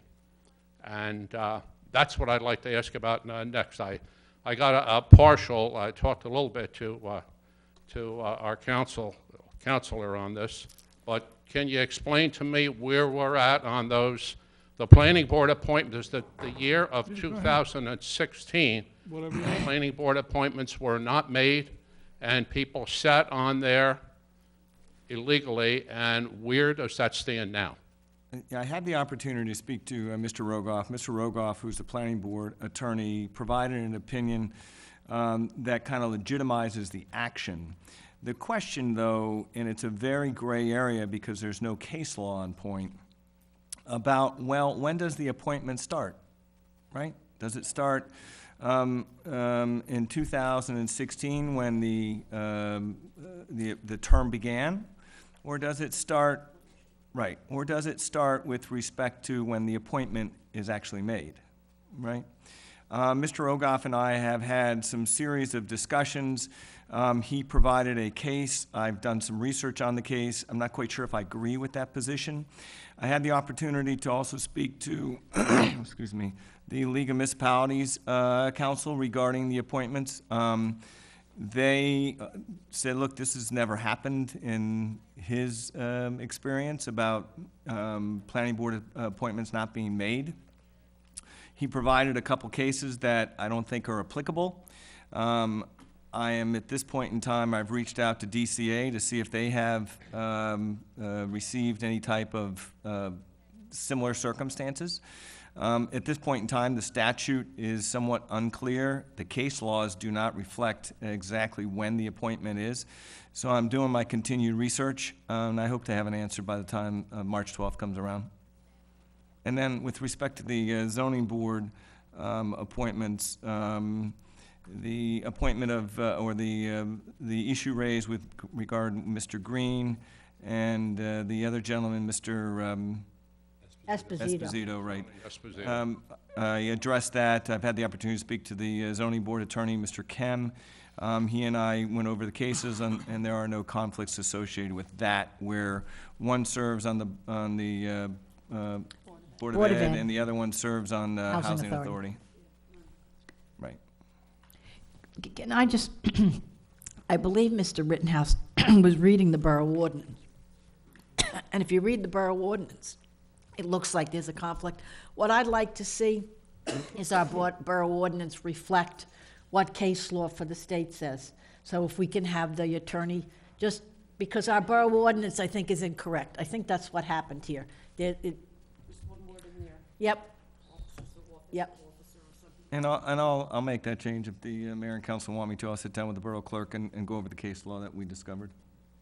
Just have our ordinance reflect what the state requires. And Here's my concern. that way, no about- matter who's looking at this stuff, 10 years down the road, somebody else may see it and say, oh, this is a problem. Let's fix it right now. Thank you. Here's my concern about duration of the appointments on the planning board. So the appointments were not made at the beginning of 2016. These people sat there all year. By the way, these were not new people. One of them I know has been there at least 20 years. So it's not like we had newcomers. They didn't know when their term was up. The secretary to the board, I'm not accusing all these people, because some of them I heard through the grapevine had mentioned it, but you had the secretary to the board to have a pass at it. You had the chairman of the board to have a pass at it. And you had the attorney to the board have a pass at it. And nobody thought that we had people sitting there that weren't appointed. I mean, I've served on most all boards in town. I created a couple of them, or helped create them. That is so preposterous. And my last comment on this is, if these people would sit on the board and have so little knowledge of where the hell they were on appointments, these are the people that we had to rely on to give the decisions on COA. In the race, the presidential race between Dwight Eisenhower and Adlai Stevenson, when Stevenson lost, I believe his famous line was, "I'm too old to cry, but I'm too hurt to laugh." Let me tell you, with what's going on and the costs that are going to be associated with the nonsense that's going on here with COA, I'm going to amend that, say, I'm too old to cry, but I'm too hurt and probably will be too broke to laugh. Thank you. All right, Tommy. Oh, wait a minute, Tom.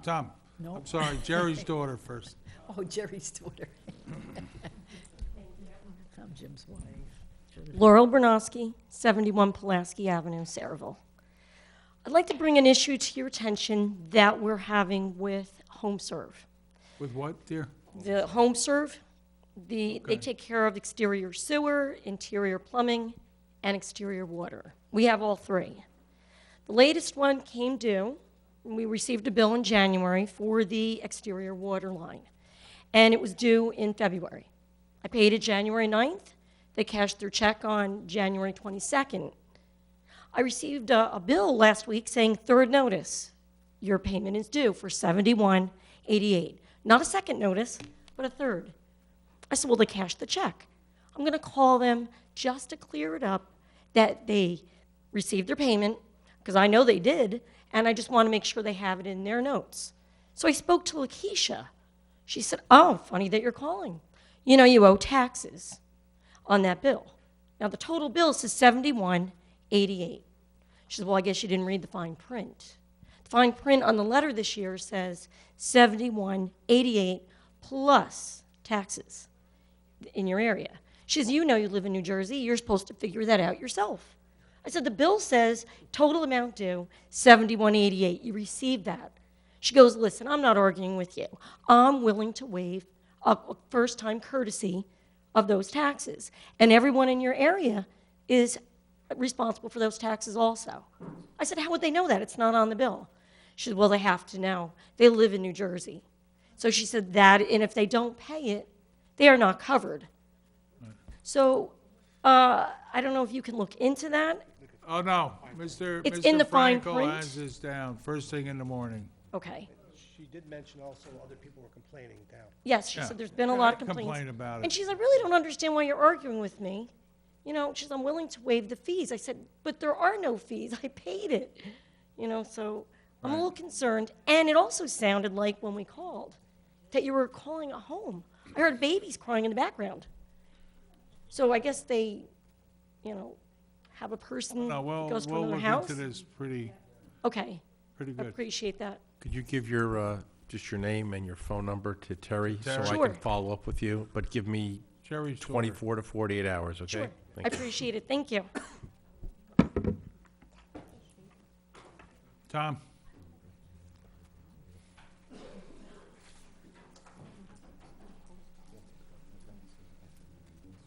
My name is Tom Nagel, 15 Dot Place, Morgan, New Jersey.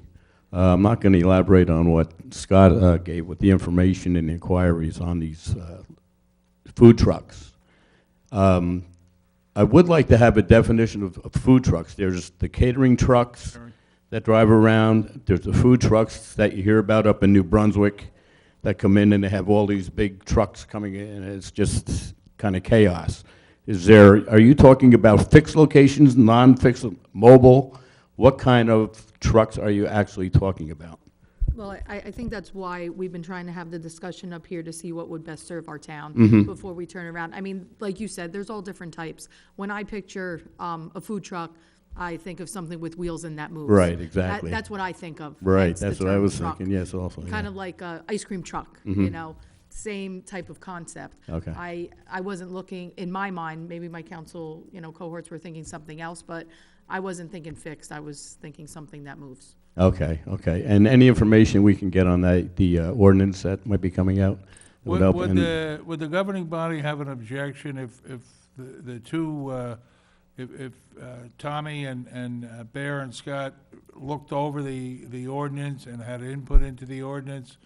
They make a That'd be a very good idea. viable comment that it's a business where the volume in Sayreville is not that large like it is around Rutgers, and the margins are slight, so all of a sudden it's gonna end up like the Christmas tree business. Right, right, right. You know, once somebody sets up a small lot with Christmas trees, everybody else does, and before you know it, they're paying you to take the tree. Mhm. And there's no money left in Christmas trees. That would be a good idea, very good. And that's what I think you and Bear are saying. Okay, very good. Yeah. Okay, thank you. No problem. What? Yeah. Bear, you wanna come up?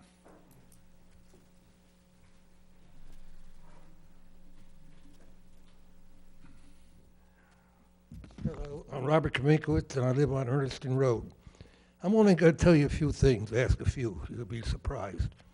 The first thing, the speeding on Erneston Road is out of this site.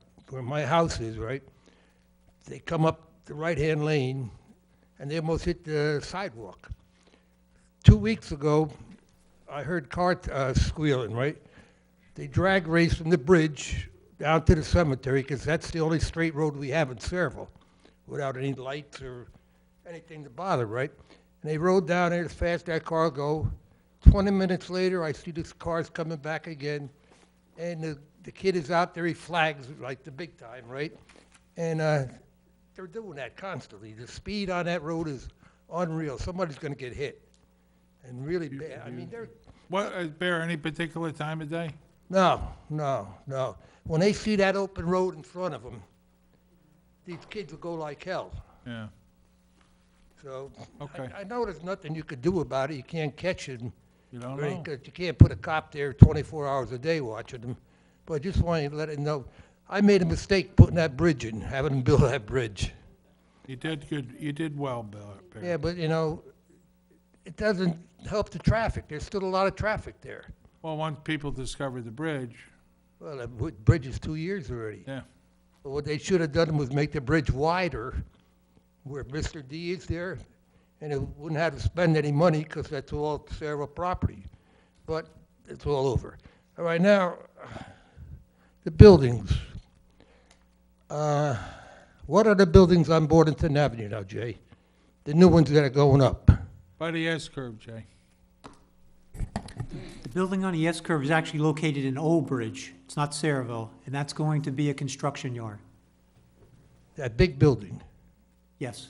construction yard for who? The company is Esposito Contracting. Okay, it's a pretty big building, you know what I mean? And they're good. And the other thing I got is, I went to senior citizen meeting. Scott had to twist my arm to go there, you know. God damn, I ain't going there. I said, I ain't dead yet, you know.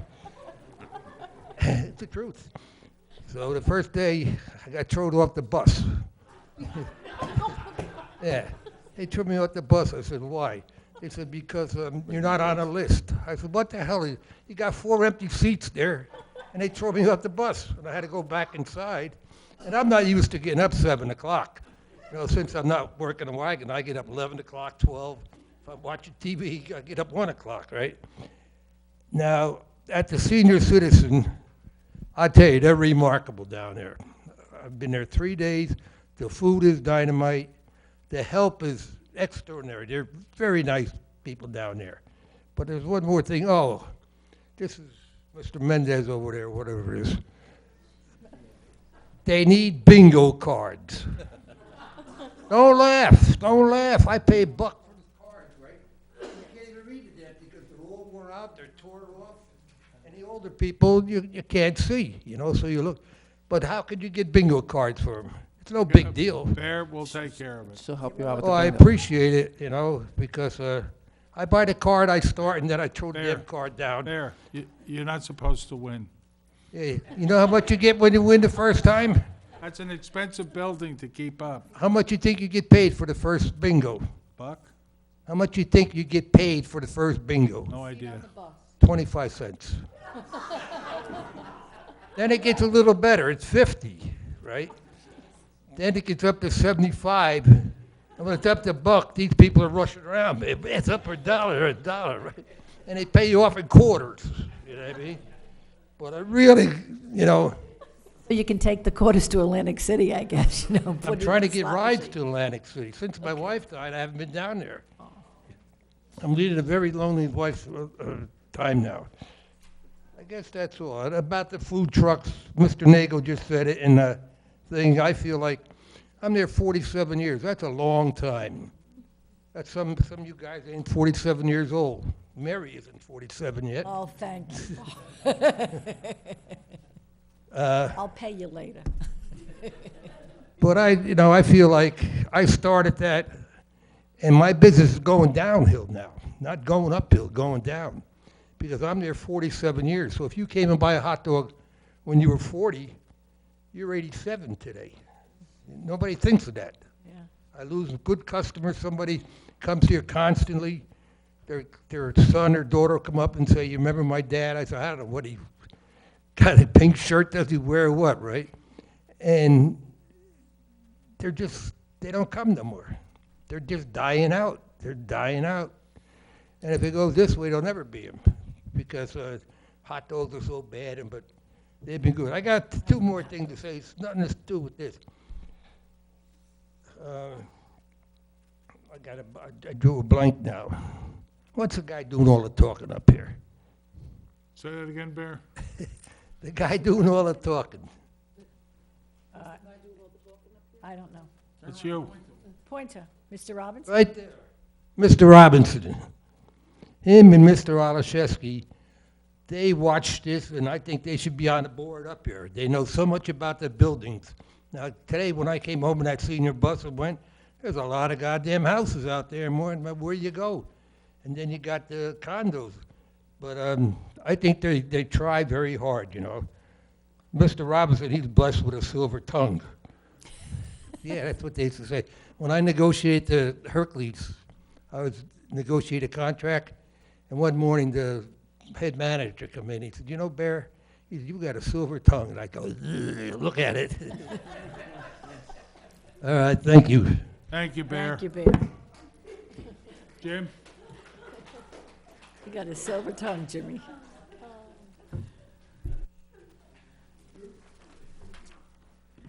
Thank you, Mayor. I'm going to put a plug in for Bear's Lenten fish and chips, which are excellent, and they're only there during Lent, right? So get them while you can.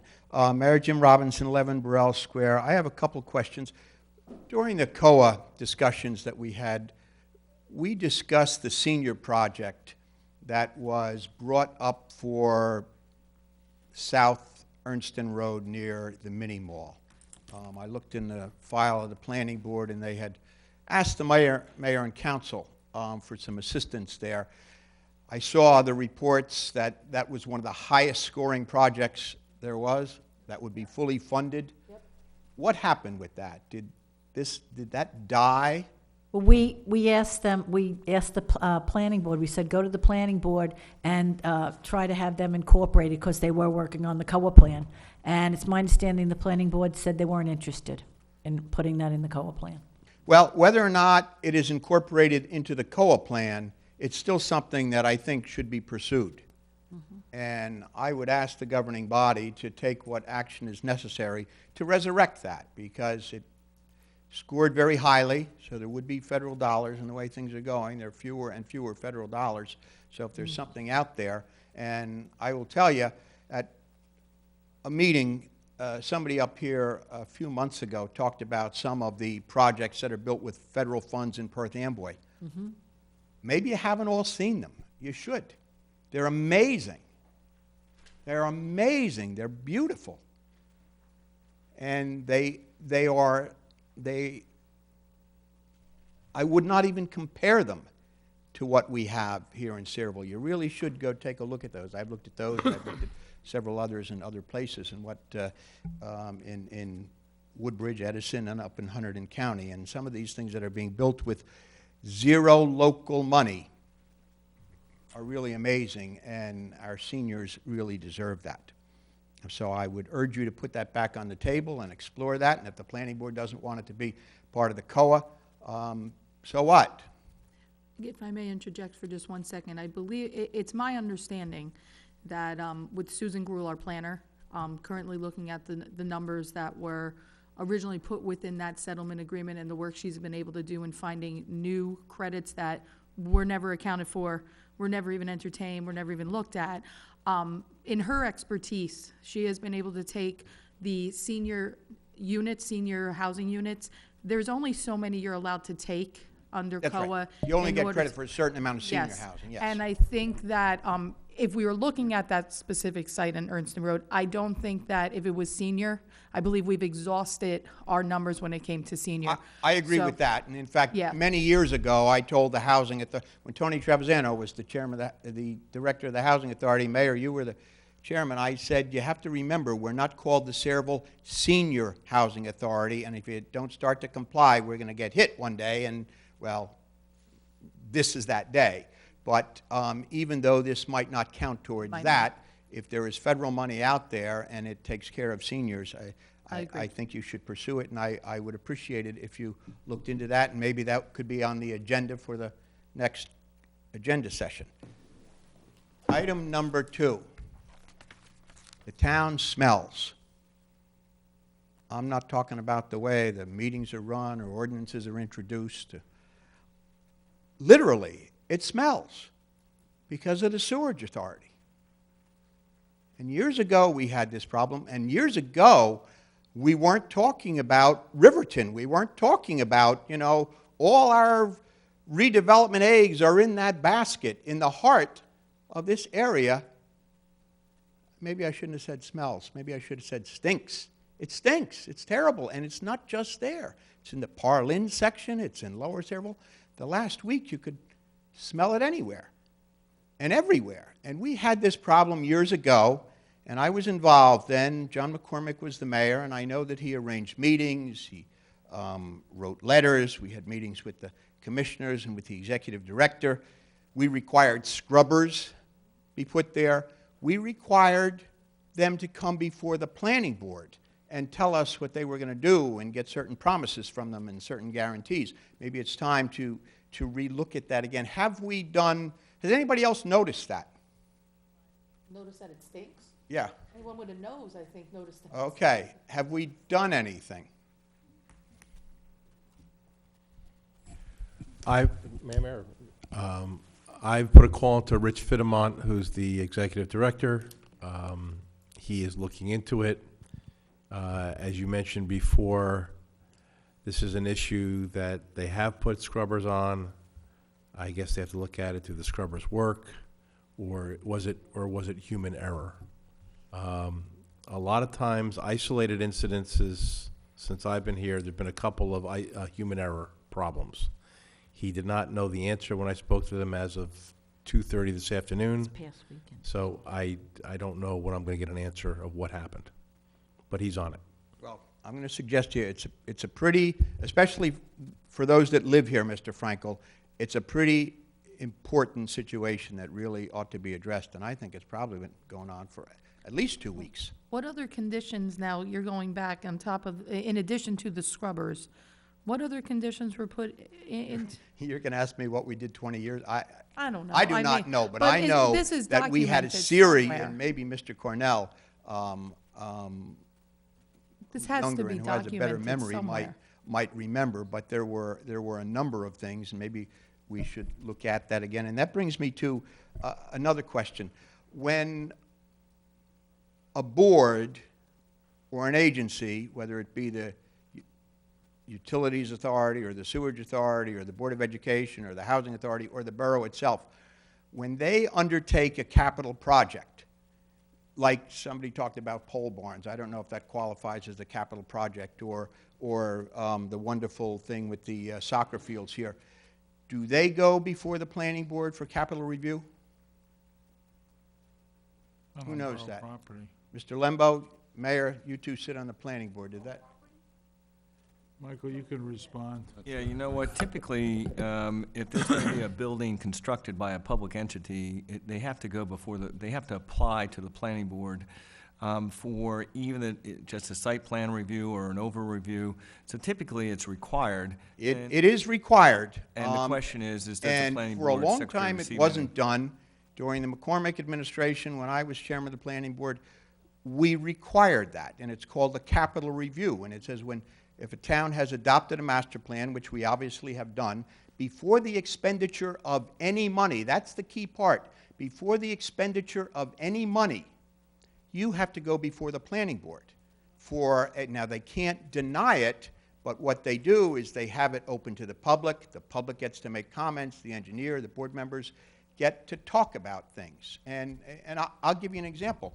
Years ago, the idea was to put the first aid squad where the Public Works building now is. And we actually spent money on that. We drew up plans and things like that. And the planning board said, well, wait a minute, this is a capital review. This really has to come before us. So we required it to come before us.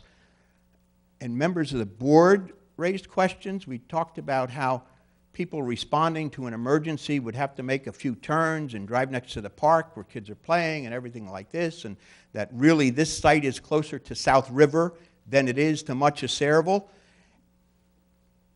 And as a result of that, they opted to put the first aid squad where it is now, which is in a much more central location. That's just one example of what happens, and that's why the law requires it. And that's in the language, before the expenditure of any money.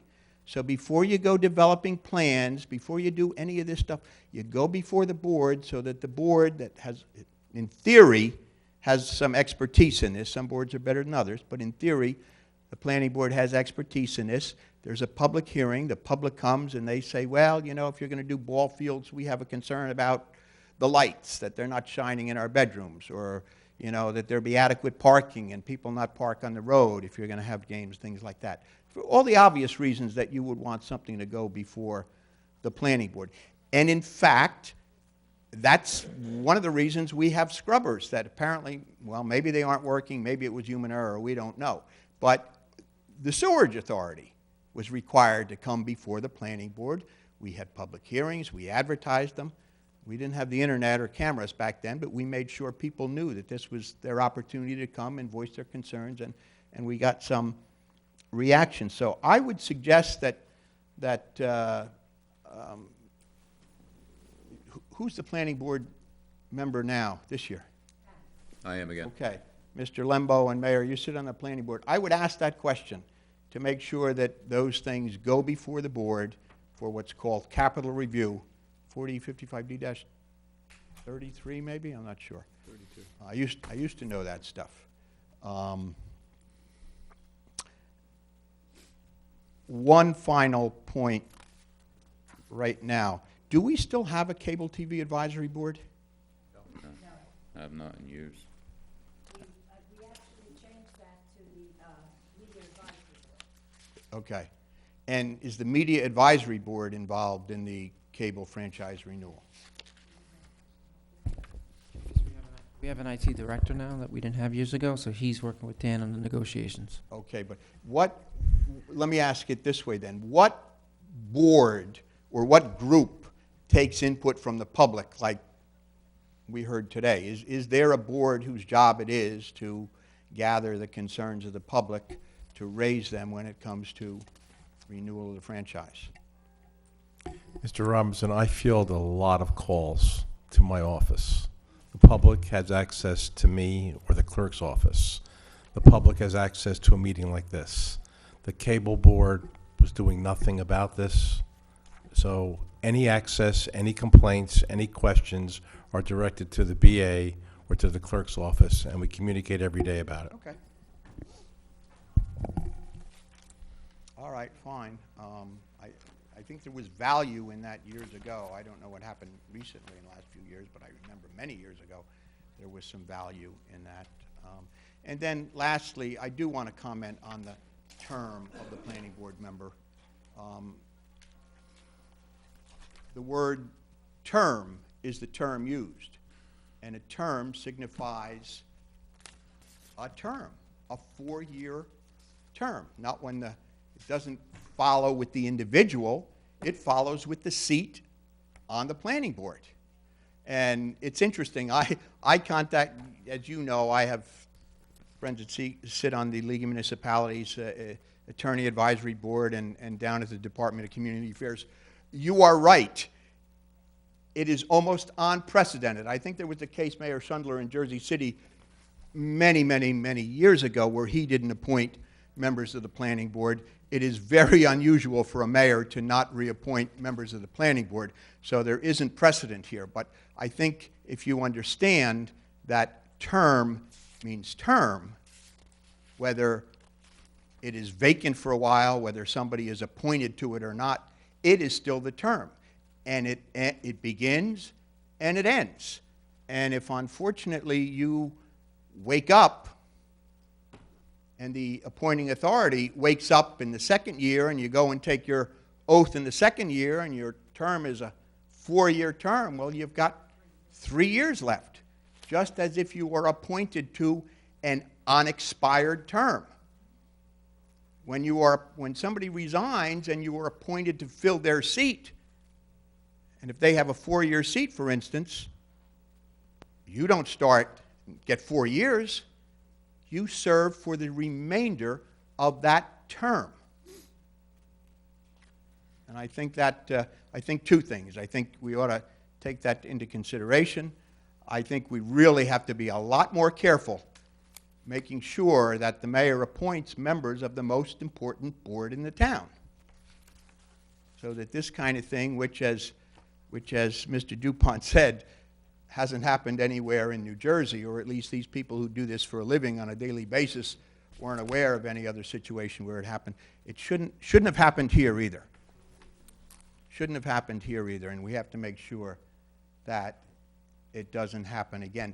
And with respect to what Mr. Rittenhouse read last week, or 2 weeks ago, he read the ordinance that mirrors the statute. But the language in the statute says you can't serve on a board under the municipality. And it's the same thing that I tried to raise with Councilman Grillo about a board within the town. That's ambiguous. The term under the municipality is ambiguous. People obviously don't know what it means. If you read the Cox book, and I think I might have sent the citation to some of you, it has been held that the Board of Education is not under the municipality. It's created by state statute, not by the borough. There has been another case, which took place in the Frank Abate or Abadi, or however you pronounce it, case, which took place in Marlborough, or Marlborough, I guess, right, where Frank Abate sat on a regional utility authority or sewerage authority. And he could not sit on the planning board because that regional authority was created by the joint action of a number of municipalities. So that was considered an agency under the municipality, even though it was actually an agency under joint municipalities. So in that case, and it went to Mayor, what was his name? Scarpiello, Mayor Scarpiello versus Frank Abate. And Frank was kicked off the planning board before he unfortunately ran into some other problems.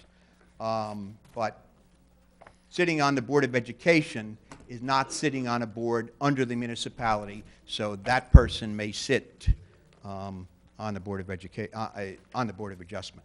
Okay, and there are other sections of the statute that specifically allow that person to sit on the planning board. Okay, thank you, Mayor. Any other questions? Yes.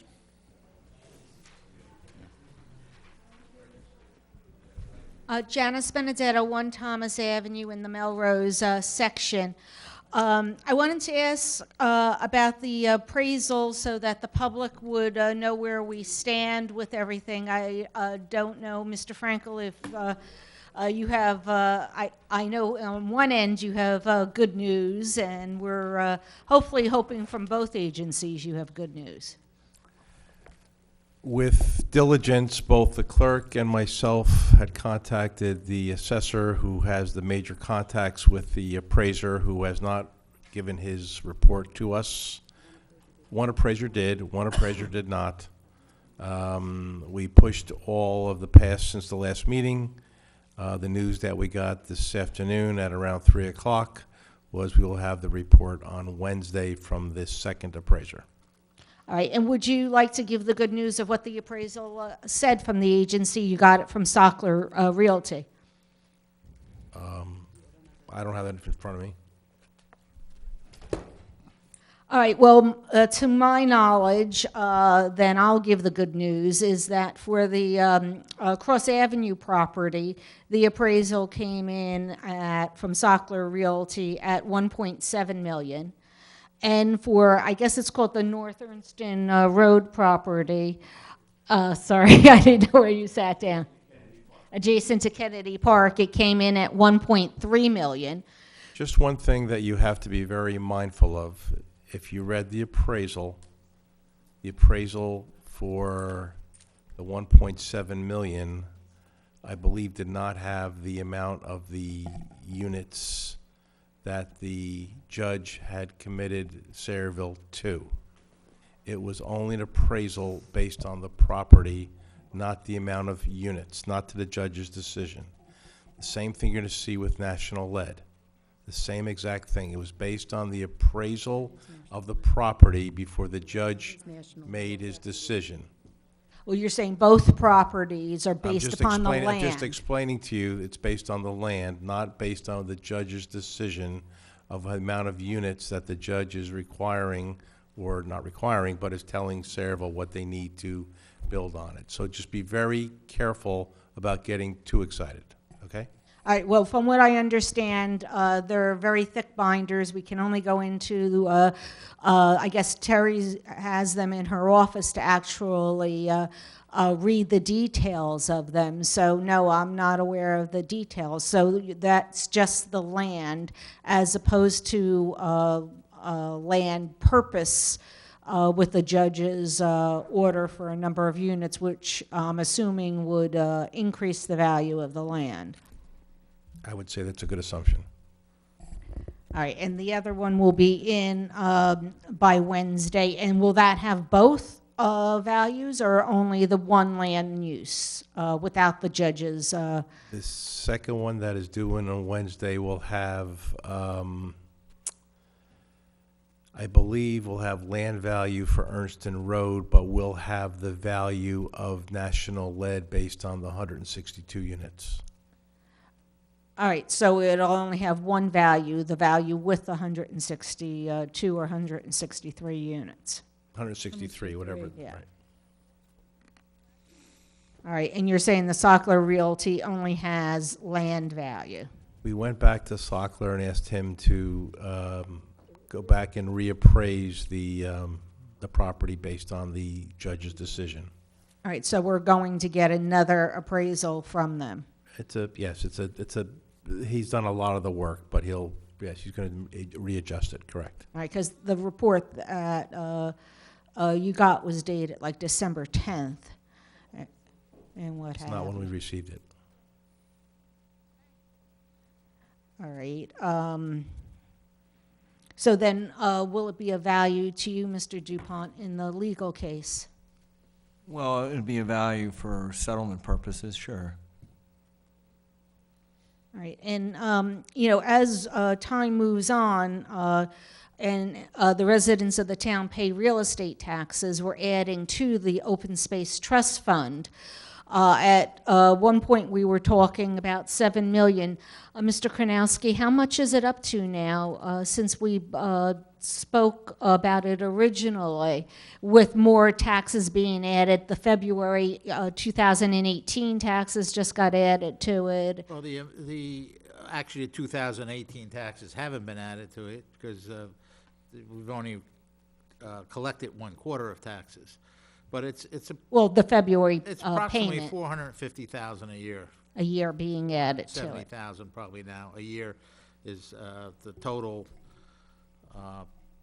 open space tax portion of the taxes. For the municipality, not the Correct. county portion. Right. All right, about $470,000 annually. So about $115,000 or so a quarter. Correct. Yeah. All right, so we're probably, the first time you gave me any approximate numbers was when I attended my first meeting in June. So I'm assuming now that then 2017 annual figure has been added to it.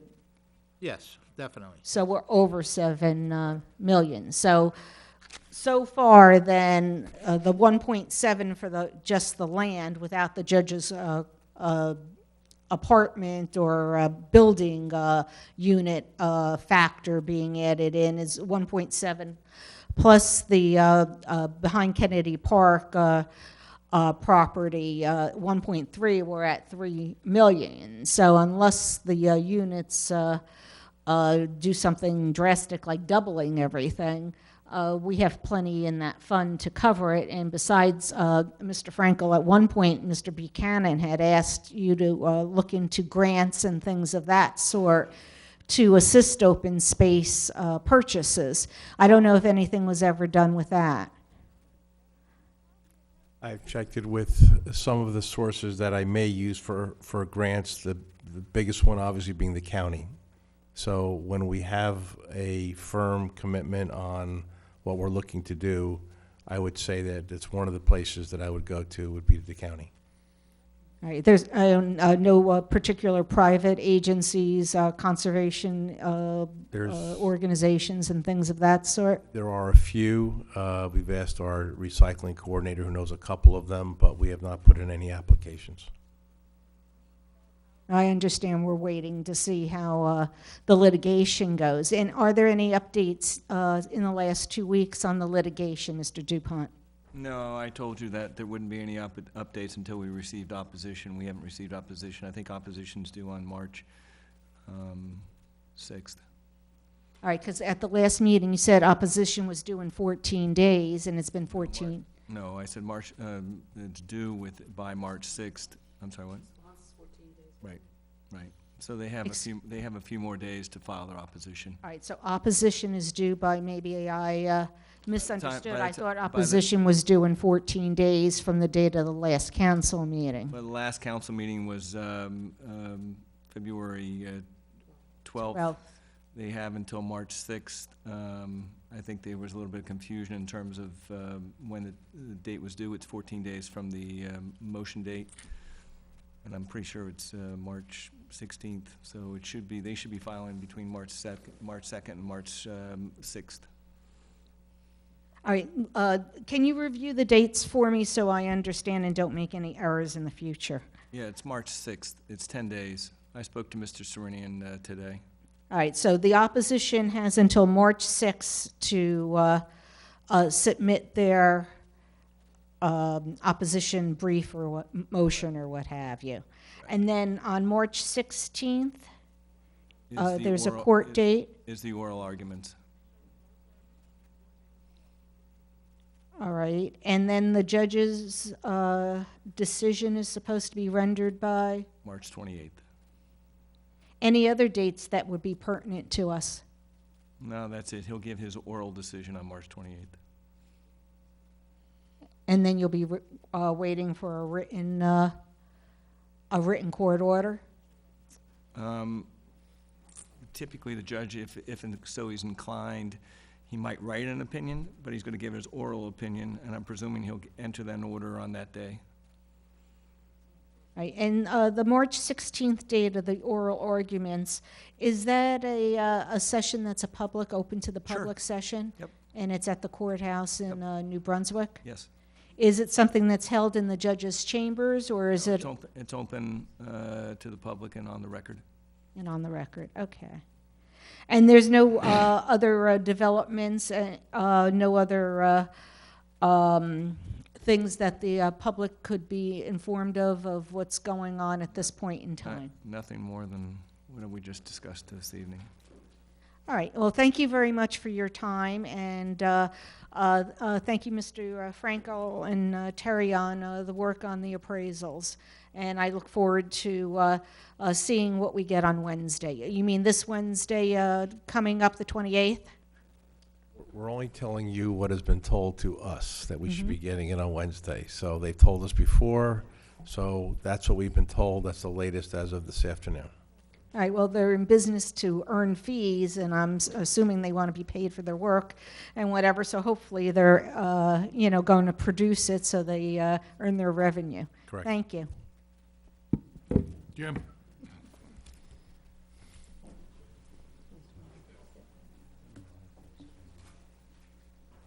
Thank you very much for the update on the appraisals.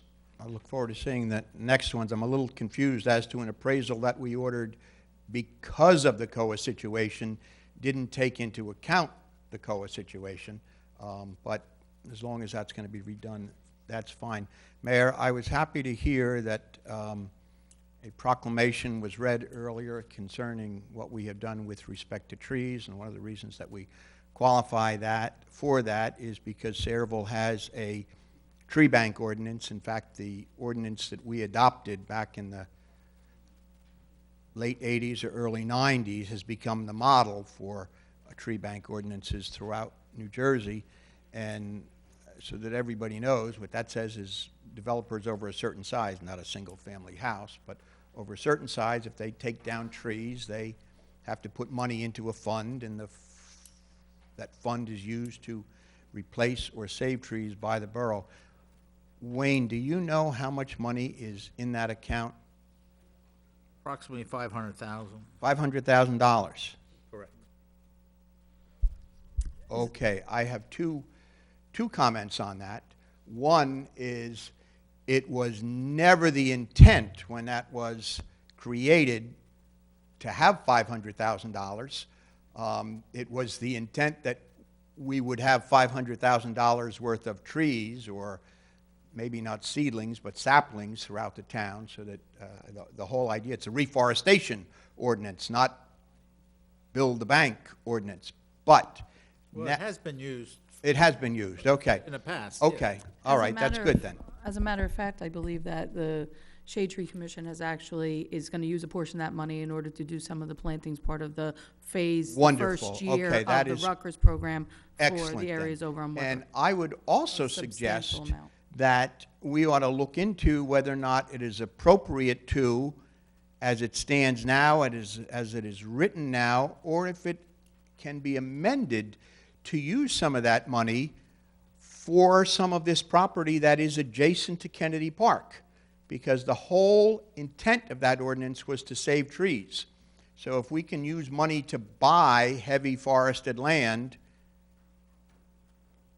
which saves trees, I think that is probably every bit as good as taking money and going out and buying trees and planting them where they have a 50-50 shot at best at surviving. So if we are, I don't know what those appraisals are going to come in at, but if we have that money from the borough, there is money from the county open space fund, I'm going to suggest that maybe this is another use for that money that would go towards buying some of that heavily forested area. And I would ask that you consider that and take a look at that. Thank you very much. Are there any other questions? Steve? Steve Melineski, 28 Scarlet Drive in Portland. I want to add a comment to the discussion on Optimum. Where we live on Scarlet Drive, as Mary can tell you, anytime it rains, the cable goes out. So I know we're talking about terms of contract and anything else, but I have called Optimum 1,000 times. They've had The Rock look at the cables. There's a million explanations why they can't do anything. One day I stopped because I saw an Optimum truck at the bottom of our block. The gentleman was really polite. He says, listen, the cables are low every time they get wet, We're all underground, and it's a nightmare. When I call the company, they don't do anything for you, and there's no place to go. The monopoly with Optimum Cablevision, now by Altiva, or whatever it's called, Altis, is going to make it worse. We need competition to keep service, etc. And yes, everybody's bill seems to be in the 200s. It's ridiculous. The internet drops, TV goes blank. I've called, and when they said, well, nobody else on your block calls. I said, because you don't do anything. It's a half hour on the phone call going nowhere. So it's not only the contracts and the rebates, it's the service. It's not good. And the only alternative we have is DirecTV, which is also not good. So I'd like to add that to the discussion. Thank you. Are there any other questions? Being no other questions, I'll entertain a motion. Move the public portion be closed. Second. All in favor? Aye. Opposed? Take a motion for adjournment? So moved. All in favor? Aye. Opposed? Can we have 5 minutes for a? Yes. Thank you. I'll bring that up, Pat, in reference to the officers in the agenda. I'll bring up the things for an agenda. Wanted to get out of this one. I don't blame you.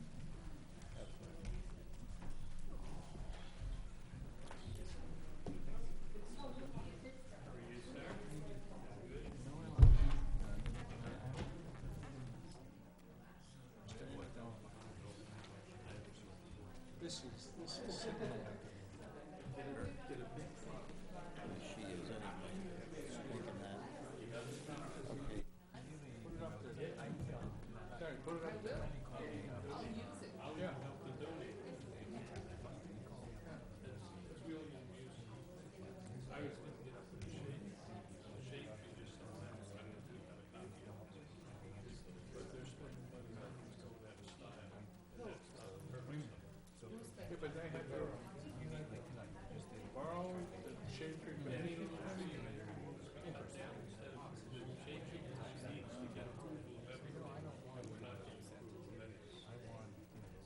Who's authorized to spend it?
I'm not interested. That's on me. And away we go. Thank you.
Either way, just as long as you're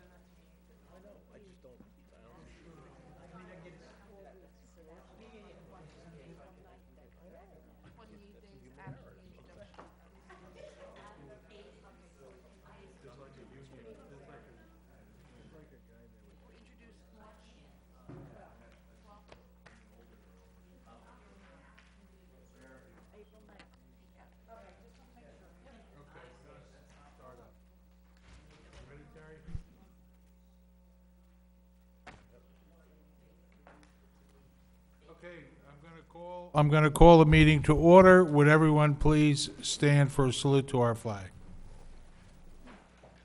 I pledge allegiance to the flag of the United States of America and to the republic for which it stands, one nation, under God, indivisible, with liberty and justice for all. Terry, notice of publication? Yes, Mayor, take notice that this agenda session meeting of the Mayor and Borough Council being held on this 26th day of February 2018 has been advertised and posted in accordance with Open Public Meetings Act, Chapter 231, Public Law 1975. A roll call? Councilpersons Buchanan, Grillo. Here. Kilpatrick. Here. Lambeau. Melendez. Here. Novak. Here. Okay, does anyone have any questions or comments on the basketball hoop ordinance? Okay, that being said, we'll go to committee reports, administration and finance, Councilwoman Novak. Yes, I move that the Minutes and departmental reports as listed on the agenda under A, 1, 2, 3, and 4 be received and filed. Is there a second? Second. Next item? Application license as listed under B, 1, 2, and 3, applications for bingo and raffle license be Any approved. objections? What about number 3, Mary? Well, I said 1, 2, and 3. Okay. Any objection? Next item, Mary? Okay. Under C, tax appeals, as listed on the agenda, 1, 2, and 3, forward to tax council. Next item? Request received from the tax collector for a resolution to refund a portion of 2017 taxes as to a disabled veteran, as listed on the agenda under D. Be approved. Any objection? Next item? Okay, notice received from JCP&L to increase the company's remediation adjustment clause, as listed under the agenda under E, to be received and filed. Is there a second? Second. Anything else, Mary? Yes, we had our second budget workshop today. We will be still looking at all alternatives. The committee people will be meeting and getting back to us with reports. We will be looking to introduce the budget on March 12th and for a public hearing to be held on April 9th. As it sits right now, we're just a little bit above 5 cents. A lot of this has to do with costs that are really out of our control, whether it be health care or pensions or debt service. These things we can't change as the budget. Those are fixed numbers. So other than that, everybody's really working very hard on this, and thank you. That's it. Thank you. Planning and Zoning, Councilman Limbo. Thank you, Mayor. Move the following minutes be received and filed. Planning Board minutes of January 3rd, Construction Officials Report, Zoning and Code Enforcement Reports, all for the month of January, Fire Prevention Report for the month of January, and the Housing Authority minutes of December 12th and January 9th. Receive and Is there file. a second? Second. Next item? Need approval for application for a temporary trailer license received from Vericom Construction, 9 North Ernstine Road. This is for the Chase Bank. Is there any objection? Next item? Receive and file notice to adjacent property owners received from Retlaw 967 LLC.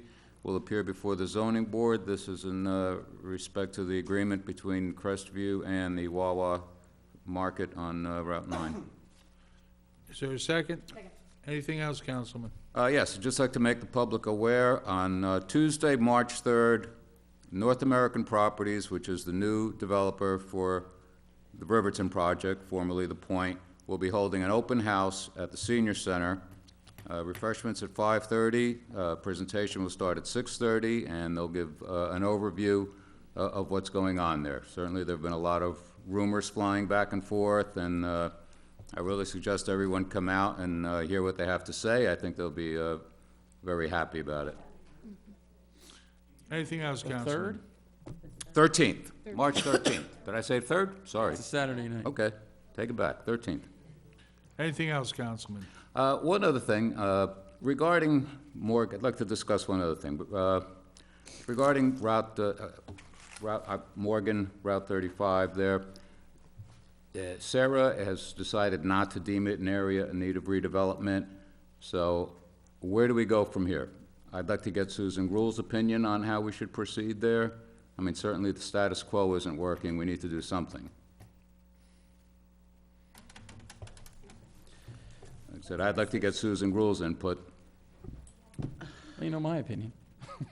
So, Well, I mean, yeah, we need to start moving in some direction here with it. is there a formula, I suppose, that we bring particular areas of concern to Susan for evaluation? I mean, this would not be necessarily a COA issue, but it's certainly a No, it's not really a COA long-term issue. potential master plan issue. It's a zoning issue. Exactly. Well, that's another thing, too. I think it has to be brought to the planning board. We can give Susan some direction, have her bring it to the planning board, but whatever is done there has to be included in their master plan before we do anything, unless I'm mistaken. Oh. And I think you're correct. Yeah, I think you are. The planning board, Sarah, I thought, would direct the mayor and council, or would recommend the mayor and council that we should consider an area to be in need of redevelopment. Well, We Pat- would then Yeah, ask the planning board I believe. Well, Pat just said that he's on Sarah, that they don't feel that this is an area in need of redevelopment. That's what he just said. So where do we Right, go they're from not, here? they're not gonna Pursuing go that route, no. Right. Michael, if you could find out what a secondary course of action would be, please? You know what, I thought, I'll reach out for Joe Ambrosio on this. Well, from another perspective, I mean, the Rutgers study that was completed recommended both a redevelopment zone and a rezoning to increase density. And so maybe the appropriate action, if A, the redevelopment zone is not going to be acted upon, then within the dominion of the planning board would be a potential rezoning, which is independent of Sarah. So maybe that's the more appropriate course of action. It would have to be, before we could do anything, the planning board would have to say what they Yeah, but thought that's the in the question, master who does it plan. go to first? Does it come here first, or does it go to the planning board next? I'll find out. I'll find out. I don't see a reason why you couldn't go to the planning board and ask for, You know, to Mike, evaluate a also rezoning. I'm not sure. Give the planning board attorney a call, Pat, Okay. all right? Anything else? Pat? Other than that, progress, Mayor. Thank you. Councilman Grillo, if you would do public safety and water and sewer, please? Actually, I have Danny's report. I'm number 2 now on public safety. No, you're number 3. No. Oh, I'm number 3. Oh, I have his report. I mean, If you'd like to pinch hit, be my guest. I mean, it's not too much, but been having a he had 2 points to bring up. He did send it. My apologies. He first starts off by saying sorry that he was unable to come to the meeting tonight. However, we'll go through his reports and then his additional things. Agenda? Yes, that's what I'm going to first. So first, I move the following minutes and reports be received and filed. 1, the Board of Health minutes of January 2018. The Court Administrator's report for the month of January 2018 is receive and file. Is there a second? Second. Next item. Next, letter B, request to travel received from Morgan Hose and Chemical Company, number 1, to travel to Matawan Firehouse in Matawan, New Jersey, to attend the St. Patrick's Day Parade on March 16, 2018, for approval. Any objections? Next item. Under letter C, application for membership as a firefighter received from Al Nasir Hand and accepted by Melrose Hose Company, number 1, at their December 4th, 2017 meeting. Any objection? Next item. And under his committee reports, there was 2 things here. First, and this has to do with the budget, so I'm not sure if, Mary, you want to answer this first. At the last meeting, before us all, the chief had come and asked for 3 officers, in which we all unanimously agreed. I believed in the initial paperwork we received via email from Wayne that that had been reduced down to 2, but it's my understanding that that has now been restored to 3. Originally, he had, when he came before Wayne and Dan preparing the budget, he said he just wanted 2. And then he came here and said 3. And Wayne, we were able to find money in the budget for that 1 extra person. It did raise the tax rate 0.2% to do it, but. So that had been restored, but I wanted to read Danny's notes as he had sent them to me. He had asked that I just put onto the record that currently, for the residents, we know that we have 86 officers, 2 of which are on maternity leave and 1 is on medical leave. And it appears that that individual may not be returning. We also have 10 officers with over 25 years' experience and another 6 or 7 who will reach their 25 years next year. The chief stated last year that he would like to be at 89. So we are already short, and we know that we have those impending. That's not correct. As of January 1st, we had 86. We just hired 4. That puts us 92. 86 with the. 80, I'm excuse just- me, 90, and then if he gets the 3 more, it'll be 93. Okay, I think the only difference is he might have been off by the 1, because I think he was going based on the 2, the number 2. These are numbers that, like I said, I'm just reading his report. Yeah.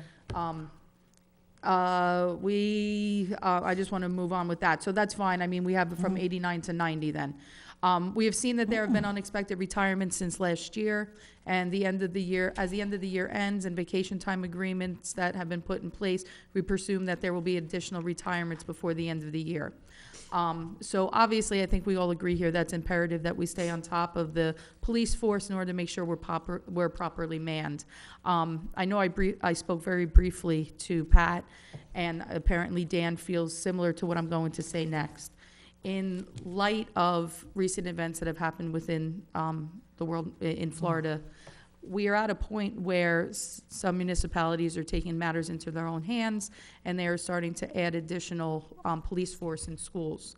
One of the things that I know I have fought for was to actually find a way, and I've spoken to the chief about this, to use our police force to add additional SRO officers within the buildings. We currently have SRO officers in some of our buildings. However, some of that coverage may not be as good as others. With that being said, if we've agreed to the 3 officers, as we did at the meeting, I'd like to see in our discussions with the budget that we increase that to 4. It would be nice to be able to build as many as we can in order to supplement their needs in other places where we have soft targets. And our schools are, in fact, our biggest soft targets, and they do require an additional support. I know I spoke to Pat briefly about that. I'm certain that the Board of Education, I did have a conversation with Mr. Syak earlier last week, where I know the Board of Ed is looking to secure as well as they can. In the event that they choose to go that route, I want to be able to say that from a municipal perspective, we're not draining our police force from what we can man on the road and still offer the supplemental aid to a resource officer. That's the problem the chief has with doing this. We can't add an officer in necessarily every single school if we don't have the manpower on the road and within the force. So if anybody else would like to weigh in or make comments, it's in Dan's report. I agree with him.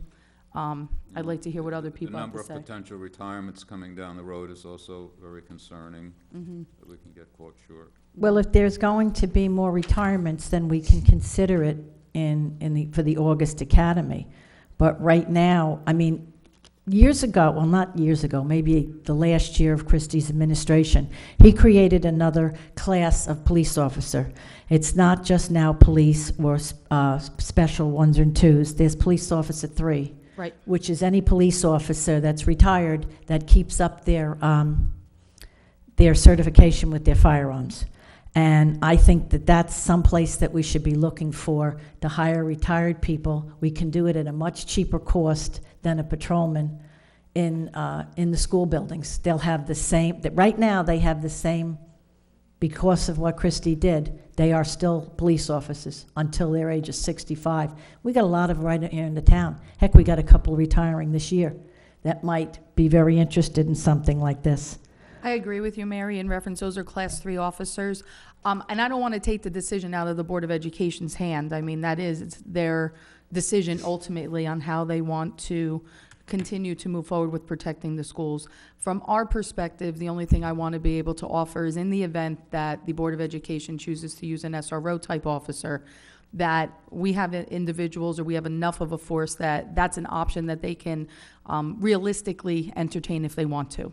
Well, there are other alternatives. Right now, we are sending a police officer several days a week to Monmouth County Police Training. The residents of this town are paying for it with their tax money.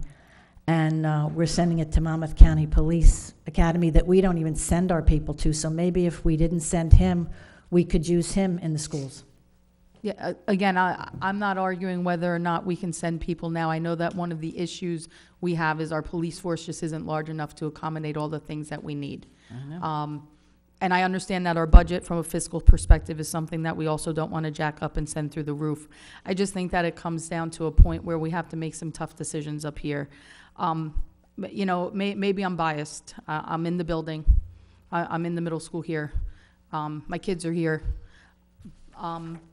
But it's just something that we need to say to ourselves, what do we want to invest in? And I think that the biggest thing when it comes to, what we should be putting first and foremost is our schools right now and our security within it. I want to be able to offer whatever help that I can up here. If it means just going from that 3rd officer to the 4th officer, let's take a look and see what kind of implication it has on the budget. If one officer had, what did you say it was? The ramification of adding from the 2nd to the 3rd? Well, no, that's not quite accurate. It was only 0.2% because we wouldn't be paying a full year. If you're going to now add an entire additional officer, it would have to be another complete salary as opposed to part of a year. So probably another total officer being added on would probably put us over 6 cents. Do you think that's, I would be interested to see what it is. Because if we don't do it now, I don't anticipate us doing it ever. And I don't know right now, looking at what we have in place, we clearly can't man the schools that need to be in the same capacity that some of the other buildings are. And, you know, I'm speaking in a way that I want to protect the safety of the kids, so I could get more specific, but I prefer not to. It's something that I would like to push. I would like to see, from a budgetary perspective, how much that one additional officer may be in order to provide just maybe an ounce more of protection. If it's something that we decide as a council is just not something we're willing to do, we're not willing to do it. But I'd like to take a look at it. I'd like to turn around and see what that is. I want to be able to put my head on the pillow at night and say, okay, I tried, and at least we're making a decision with our eyes wide open. Has the Board of Education said that what they would do with this police officer?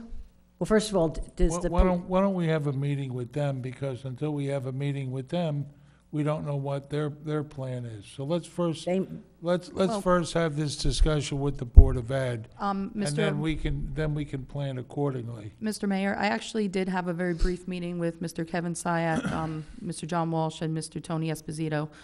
Kevin Syak, as you know, is the president, and Tony is the vice president. It was only very briefly because, as you know, we created a subcommittee. It was myself, Ms. Pat Lembo, and Danny Buchanan. And I didn't want to go into too much. Are you reporting as that committee? Well, let me speak and I'll explain.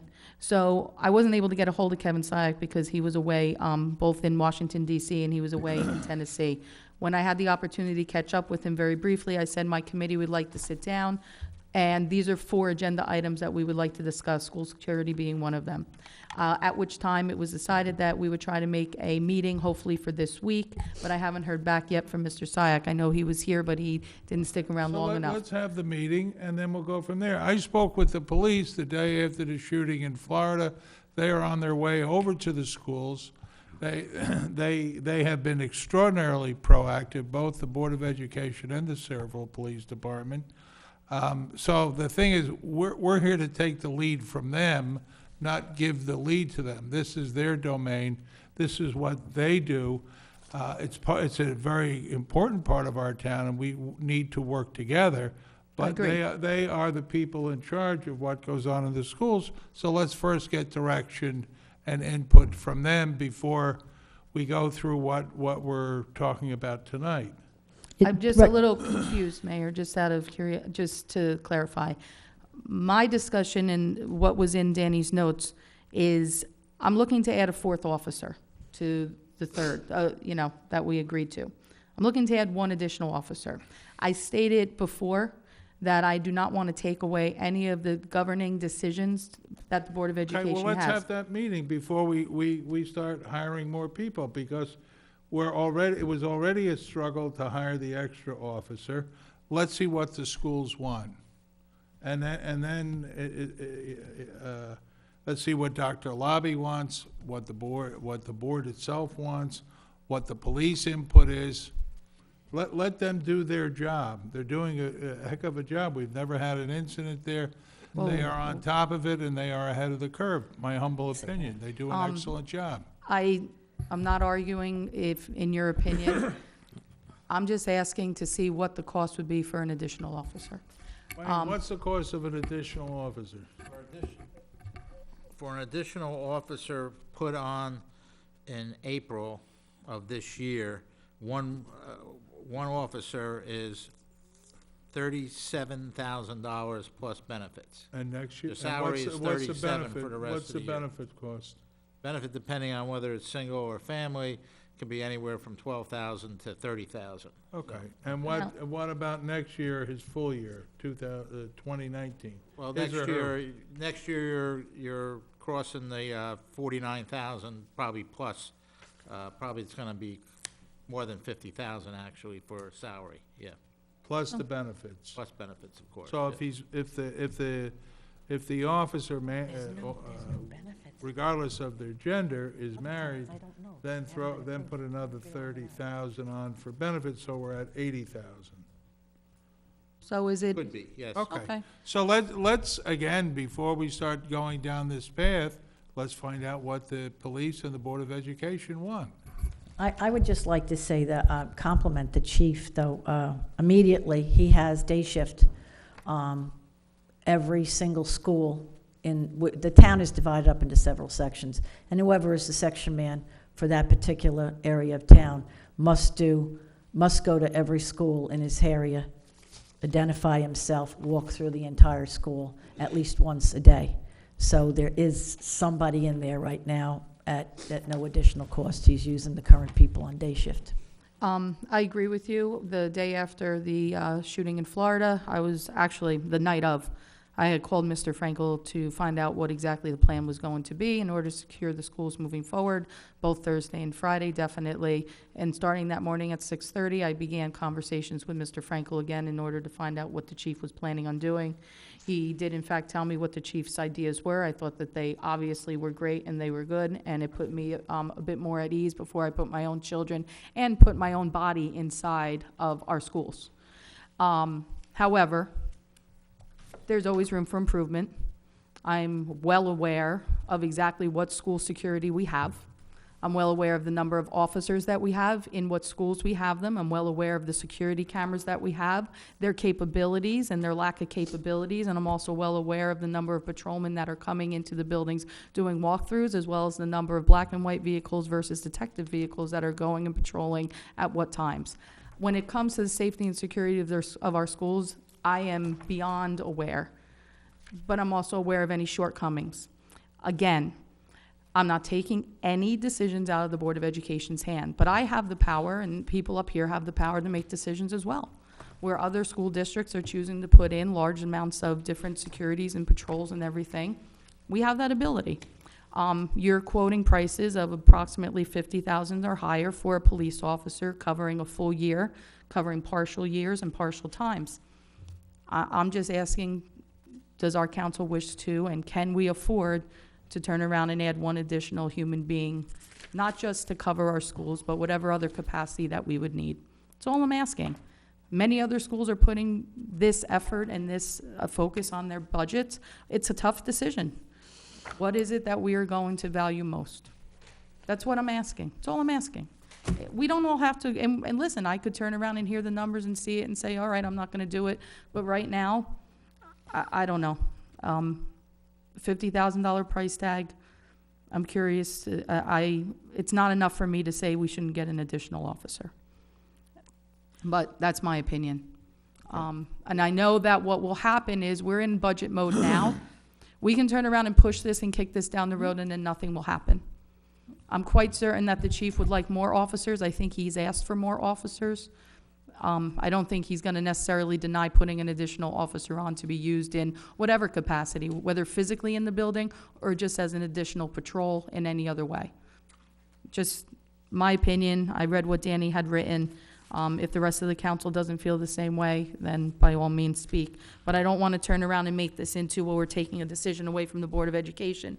We have decisions that we can make also. Let's wait for the board to come to us. So we're going to wait for them to with come what they to would us. like. So If everybody's in agreement, we're let gonna the board do their job. Is that what Anybody not everybody's- agree with that? We have a job to do also, and many other towns are using their municipal level in order to make that decision. Okay. So what's we the want to chief's- let the so board what do is it- their job and let them come to us and say, this is our plan, and these are the resources that we need, and these are the resources that we need the borough to contribute. It's pretty straight up. Can we get the chief of police's opinion? Yeah, If he I wants think another police absolutely. officer. Again, this is a simple question. Can we add another police officer to our budget? That's really what it comes down to. I think Mary's point was very valid. I think we can certainly save on benefits, probably get more bodies for less money with this. What is it, S3? Yeah, Police 3. And I have no familiarity with it, but it seems like it's I'm going to a be honest with coverage you. issue, right? I was unaware of it. One of my sons told me, and I had to look it up. I was really unaware of it. I said to my husband, hey, you're still a police officer. But you said $23 an hour with no I'm benefits. just saying in other Ballparking? towns that is what the average Yeah, is, that they're working because they have benefits and, They don't need a retirement plan, they don't need any medical insurance or anything, and, I'm not going to speak for my colleagues, but I'm not opposed to Council President Kilpatrick's idea, but I think that Councilwoman Novak's idea is equally weighted, and we should crunch the numbers on that and get the Board of Ed's opinion and the police chief and. Well, I just think that's the difference between what I'm asking and what Councilwoman Novak's asking. I'm asking if we are okay with an additional police officer to be used at whatever discretion necessary, either by the Board of Education or by us. They can be used as additional patrols, they can be used to do the walkthroughs. Class 3, listen, that's for the Board of Education to decide. That's their choice. The SRO officer, that's for the Board of Education to decide as well. All I'm asking for is, can we afford to do an additional officer to be used at our discretion, because we have control, and with the police chief, of course. Yeah, That's well, all I'm the asking. police chief has control, we don't have any control. But we have I control just to think- hire. I just think that, for the same amount of money, we could maybe get class 3s in all of the schools, as opposed to one police officer who won't, wouldn't even give us security in the school every single day because they only work 4 days. Again, Mayor, I think you're confusing what I'm asking for. I'm asking to hire another officer. However we choose to use that officer, he's our employee. If the Board of Education decides to go with class 3s, that's their decision. I'm not asking to make their decision. I'm not asking to turn around and say they have to be an SRO. I'm saying that hiring an additional officer, which one of the reasons why we can't add an SRO officer right now is because we don't have a big enough police force to do it. That's what I'm told. If we can continue to build our force and if we can afford one more officer, I'm asking you to push your budgetary limits to what you are comfortable with.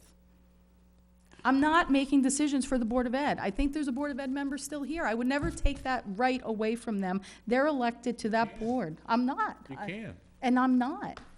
I'm not proposing anything other than I'd like to hire another officer. Would you be in agreement that by the next meeting, let's hear from the Board of Ed and the police as a joint body and say what they need from us in terms of resources? I have no problem with that. That's an let's- excellent conversation to have. proceed that. But I still want to know what my colleagues think about hiring another officer. At this point, unless we know exactly what's going to be done with them, I'm not in favor of it, no. Okay? Well, let me ask, would one officer be enough for all the schools? No. So, Not for all the schools. so is it 1 or is it 7? I mean, Well, I think that if they choose to go with an SRO officer, let's say they did, we don't have enough people to man that. I'm just asking, we know we don't have enough officers now. Can we push ourselves to do one more, or is 3 our absolute max? That's it. That's all I'm asking. Okay. That's all I'm asking. That's something we decide. I understand, but what does 1 do? It gives us one more body on that police force. Why It don't gives we- more options. Have we checked with the police on this? I mean, How many officers did did the chief want? 3 Uh, for With our April. budget, I thought it was 3 for April. just for April, but they wanted more than that. They wanted another 4 in August, and if we have more retirements, we can look to do that. So the chief doesn't want more than 3. That's all he asked for, was 3. Matter of fact, when he sat down, the budget originally only had 2 in it. The budget I handed out to the committee, Pat, you got it, only had 2, because that's all the chief asked for, was 2.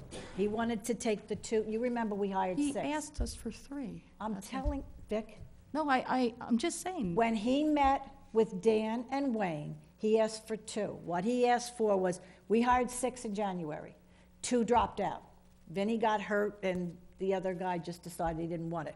He asked for 2, and he was going to put them in the academy in April, an academy he doesn't usually like, but that was the closest academy. Then when he came up here, he asked for 3. So Dan and Wayne and I, we got back together and said, what will it take to get him that one more person he wants for April? And we'll worry about August, depending on more retirements. So we would have to wait for retirements. We wouldn't be adding any additional officers to our force. We would just be filling the retirement position. Actually, right, If we take these three, we will be filling all the retirement positions until the end of December. So we're not adding to our force, we're just No. stabilizing. That's what I'm saying. That's it. I mean, it's a long conversation to literally just say, can we afford to hire one more officer to be utilized in whatever manner? You can't hire, you gotta hire both the A and the B side, Yeah, Council it'd President. take two to cover the schools. Yeah, No, let's eliminate the school conversation. you gotta hire for the A and the B side. It's the way the police schedule works. You can't just hire like an extra floater. You gotta, you gotta even it out because of the way the contract works and the way their scheduling works. Like this week, somebody might work Saturday through Tuesday. Okay, so I'm not going to belabor this point. It's very simple. We are maintaining our force to the numbers that it is. That's what we're doing. This is apparently the conversation. We are hiring based on the retires. If a person retires, we fill them. If a person retires, we fill them. That's not increasing our numbers. And it doesn't put an officer in every school, right? I Well, hear that- you were saying, but I think that's the problem, right? That's what we should be focused on, whether it's If 1 or I'm 10 or being whatever it told- is, but if right I'm- now, we don't have an officer in every school. No, we And that's a don't. problem. Yes, but that's their So- decision to make. But we don't even have the manpower to provide them with, if they decide that, and they say, we want another officer, we want to put him, we don't have the officers to do it. How many officers do you think it would take to cover the schools? We need 5 more So you need No, 5 no, more. And that's to do an five, SRO. Right. probably or would mean ma- 10 because of the way the shifts work. So I think the long story short is we're all in agreement that we have to protect the students in our schools. There's a question of how do you do it? A, how do you prioritize it? And maybe down, it seems like this side of the table, the wind is blowing a certain way that we're hearing something different than what you're saying, but it seems to be that if we were able to get more bodies for less money, that gives us more coverage, which means there are more people in the schools for more hours. But it could be 5, it could be 10, we don't know. It seems like myself and Mary and I think Ricky are inclined to feel that way. I would much prefer to do that than add one more person to the police force. I don't think that gets us anywhere because it doesn't seem like it's even close to enough bodies, is what Well, you're telling me. it's not, but again, I can't control what the Board of Education decides. I can't, you can't. Right. They're going to decide what they want to decide to do. What we have the ability to do, and let's say, But here's my question: is what difference does it make if we hire one more person? What is the hourly coverage? I think we're confused. I'm not arguing with you. I don't understand it. what I'm saying is, right now, with our force, if we continue to hire the way that we've been, which is a body for a body, okay, retirement, replace. Right. Our force, our numbers, never go up. Right, which will never be enough to support what the schools need. Which would never be enough to support if they want to do an SRO. They'll never be able to do that because we don't have the manpower to send them. So that option is off the table for But them. one more officer still doesn't get them close enough. It gives the police department an opportunity, at least, to move up in the numbers that they have.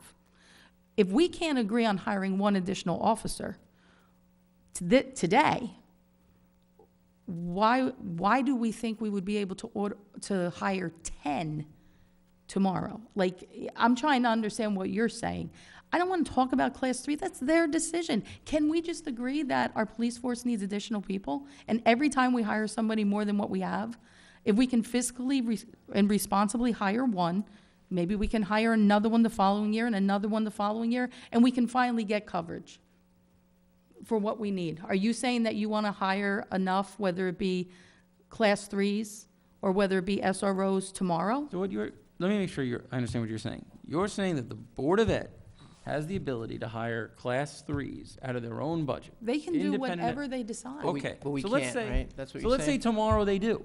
Then we don't need this extra police officer for $80,000 and, of course, go up through his career. And soon we're paying him 120, 130 grand a year. Because we've already achieved the goal of putting in the police officers in the schools using someone else's budget. But But we're saying we what can't, difference right? does We the one can't, officer we make? can't fund the Class 3, right? Is that what we're saying? No, I'm not We saying. can't- Anybody can. So that $100,000 that we were going to take for one officer, if it's for 3 or 4 or 5 Class 3s, we couldn't do that?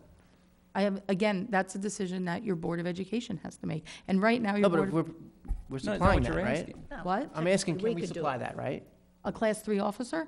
I Can we don't pay even- for that? If we Wayne? took the $80,000 you want us to spend and spent it on however many Class 3 officers that is, can we give it to the Board of Ed? Can we hire, I mean, that's what Ricky's asking. That's the question. Wayne, I mean, I don't know. I'm just saying, if you're gonna spend $100,000 on one officer, I'd rather spend it on 5 retired guys. So like the mayor said, why don't we give that option to the Board of Ed and the police department and come back to us with the answer? But to We don't Vicky's have an point, answer. We don't know. Maybe if we Maybe- have $80,000 to spend and we can give it to the Board of Ed, I think we should. But we don't know if we even can. So let's get the answer. well, we don't know if we can hire ourselves, right? Yeah, we don't even know that. Well, we can hire them, but the Board of Education has to allow them in the building. Well, I'm sure. I'm sure they would. I but, mean, you listen, it's know, everyone's, it's all the until same. we sit down and I mean, talk to them, we're you know, we talking- don't know. Like I said, I'm looking to expand the police force. Little by little, Or lot by lot. one at a time, whatever. We gotta do just something. maintain I agree. the I agree status with you quo. 100%. We have to do something. We just can't sit back and do nothing. Yes. I have kids too. And we've done nothing since Columbine, since I agree. Newtown. We've done nothing. Our police force is the same that it was. Well, no, And I can answer you on the technology side. Almost, We are almost. looking The numbers haven't changed, Mayor. They've Well, reduced. we're trying to maintain 89, which is what the police chief said he was comfortable with. We were previously at 86. So we have raised that 3 based on the police chief saying he was comfortable with 89. It was at 86. Am I correct, Wayne? Yes. And it was higher in years past, so we've decreased over the years. All right, but we need one in each school. I mean, I'm in that opinion too, so. So However we my, get there, my I think we need to look statement at all was, options. can we hire another officer? It brings us up one more than where we were. But you're saying that you can't hire one, you have to hire 2 at a time. Well, Listen, I'm just saying, if you want to cover the schools, the way the shift is, they might work, let's say this week they work Tuesday through Friday, so the school would have nobody one day. Next week, they're going to work Saturday through Tuesday, so then there would be nobody Wednesday, Thursday, and Friday.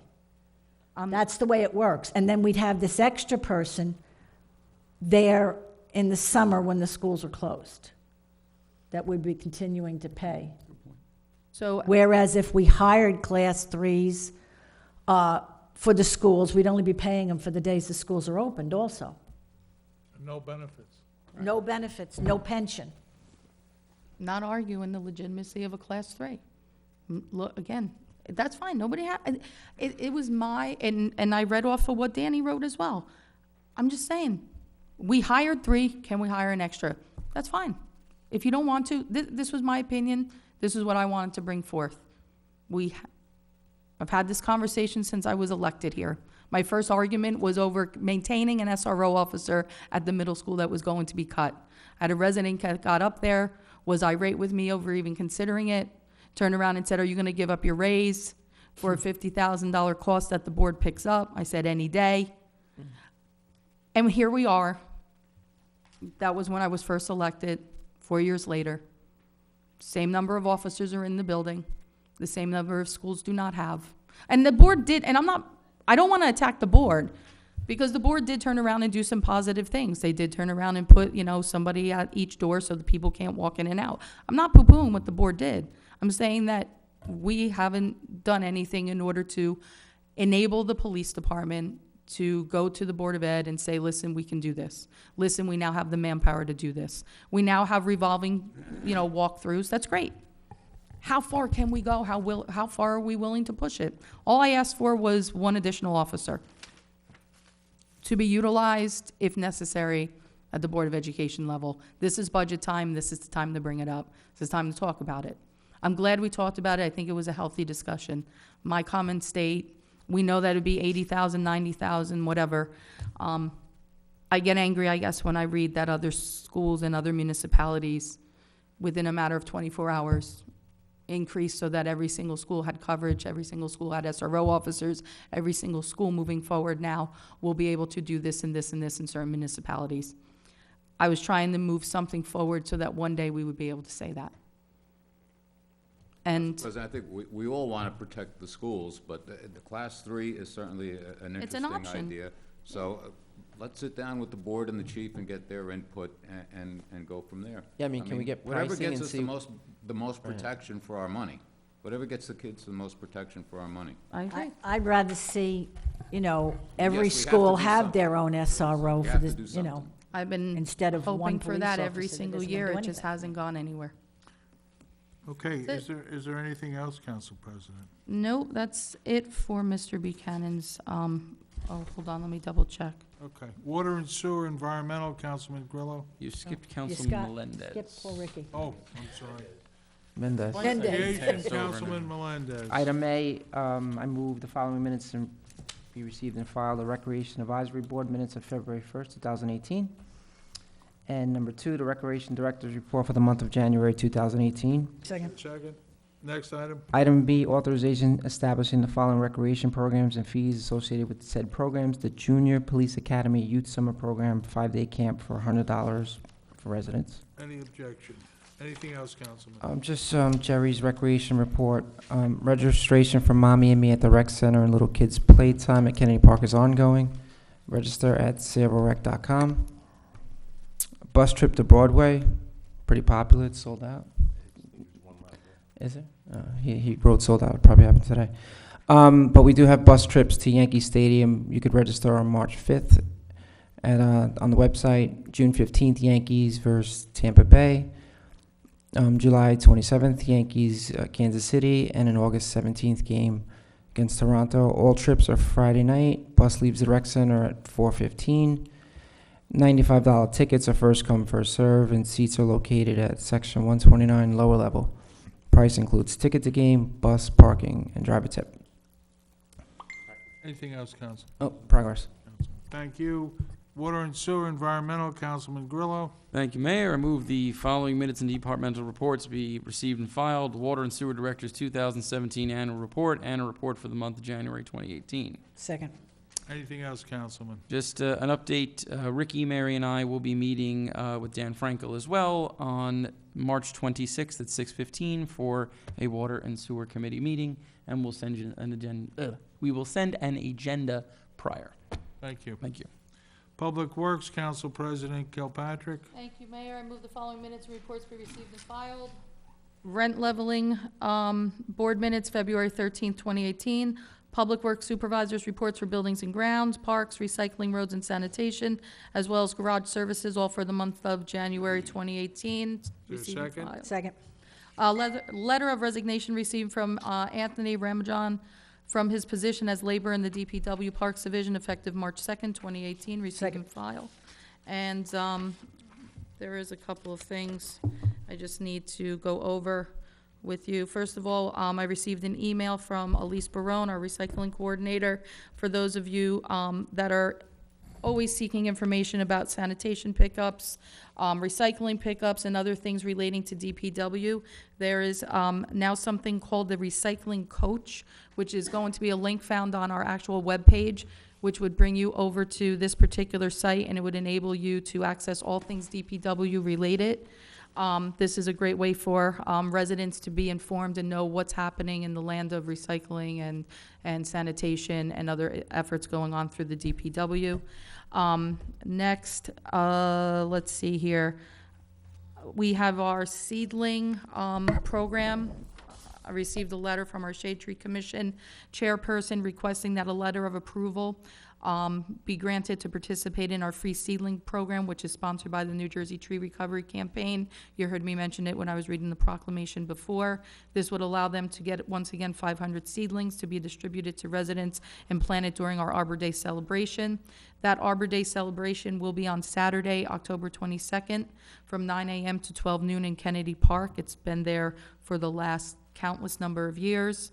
This is worked in conjunction with our green team and recycling team, and it also celebrates and honors Earth Day.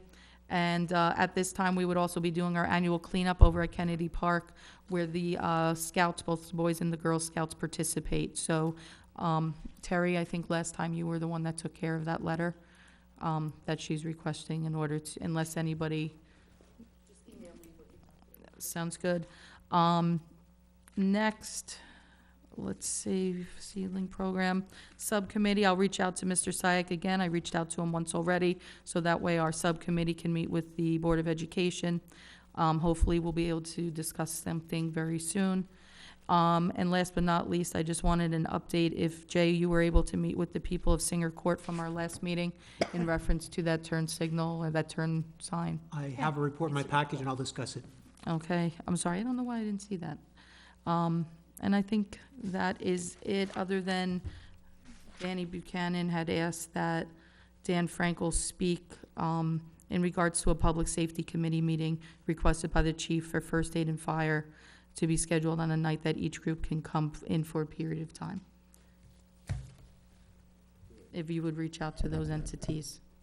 Is this at a public meeting or just as a public safety meeting? It says regarding a public safety committee meeting. So it was requested by the chief, if you could reach out to the chief, and it would include first aid and fire as well. Anything else, Council That's all President? progress. Okay, received a call from the governor's office that Sayreville had been awarded, I think, a $575,000 grant, Wayne, That's correct, Mayor, yes. for MacArthur Avenue, Jay? Yes. So, thank you, Governor Murphy. With that, we'll go to the Business Administrator's Report. Dan Frankel. Thank you, Mayor. Authorizing the submission of an application for grant funding under the Safe and Secure Communities Program. Authorization to appoint a real estate and financial advisory service for services associated with the COA litigation. Next item. Authorization to appoint Crystal Mannion, Clerk 1 in the Municipal Court, effective March 16th, 2018. Next item. Authorization to award contract for carpet replacement at the Sayreville Emergency Squad to Commercial Interiors Direct of Riverdale, New Jersey, through a ESCNJ contract 14/15-64 in amount not to exceed $25,415.15. Next item. Authorization to increase salary cap for junior and senior instructors in the Recreation Department. Junior instructor, minimum $10, maximum $16. Senior instructor, minimum $10, maximum $22. Hey, Dan, what's the min-max now? 8 and, for the junior, I believe is 8 and 14. And for the senior, I believe it's 10 and 16. Are we having trouble filling these jobs? These people, We have a dollar figure on this? we do. It's they're getting $1 an hour raise. These people haven't had a raise in 10 years. What it is they haven't had a raise in 10 years. Are these adults? Or Adults. There's four people, yeah. Next item. Authorization to amend Section 2-15.5 and 17-4 of the revised general ordinance of the Borough of Sayreville, removing fee schedule no longer used, skate park section, and amending the boat launch facility. Next item. Authorization to appoint Kenny Huff as laborer in the Water and Sewer Department, replacing Steve Noonan, who resigned. Next item. That's it, Mayor. Thank I you. just have, were those higher fees figured into the budget, Wayne? Yes. Okay, Oh, just wanted yeah, to make they're- sure that they're we weren't covering- adding more. They're Okay, covering vacancies. all right.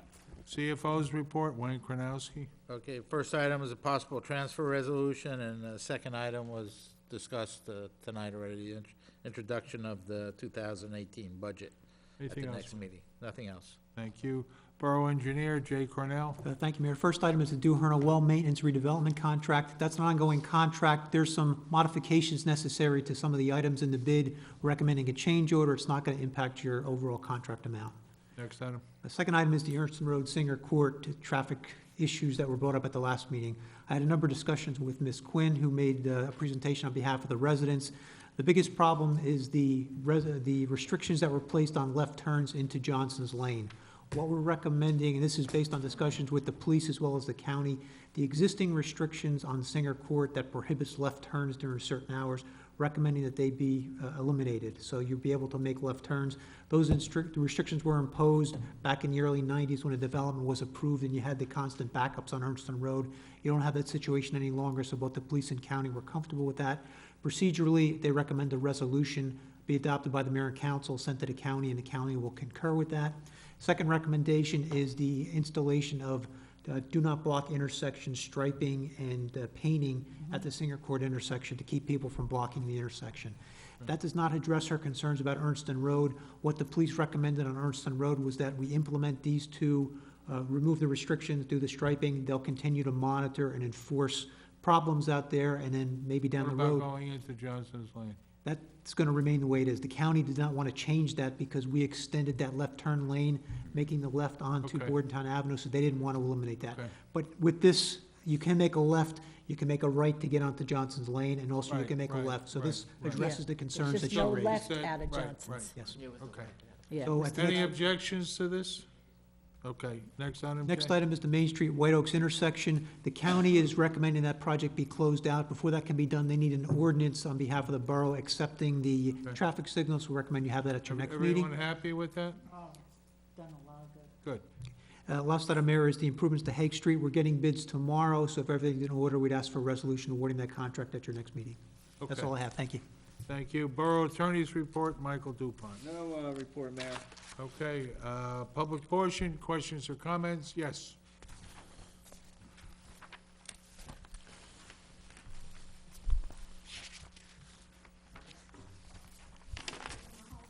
Oop. Is that on, Ruth? The light's on, but Even the microphone's tired. That's why the audio doesn't work on TV. Ruth Ann Mahoney, 2 Gerard Court, Parlin. You're not going to like me, but I'm in favor of hiring additional police officers, not just for the schools, but for the safety of our Sayreville residents. There's not enough, and it's my understanding, and I'm not sure, I have meetings to attend, that there's only 4 police officers on duty at night, many nights in Sayreville. It's not enough police officers to cover Sayreville. Ruth Ann, if you could, we have to change the tape. It's not you. We're just putting in a fresh tape in.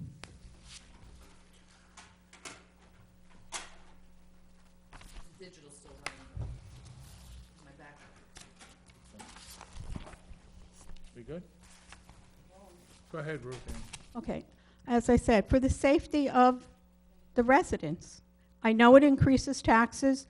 Maybe I'm one of only a very few people who will accept that, but for my safety, and well, I'll be selfish, for my safety, I want to be able to call, if I have to, 911, even the non-emergency number, and have somebody come and not have to wait.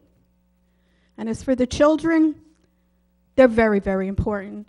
I don't know what the answer is. I'm not a professional, but there has to be an answer, and very, very soon. It has to be. But I am in favor of more than one officer being hired, even if it raises the budget, because there's not enough. Thank you, Ruth Ann. Jim?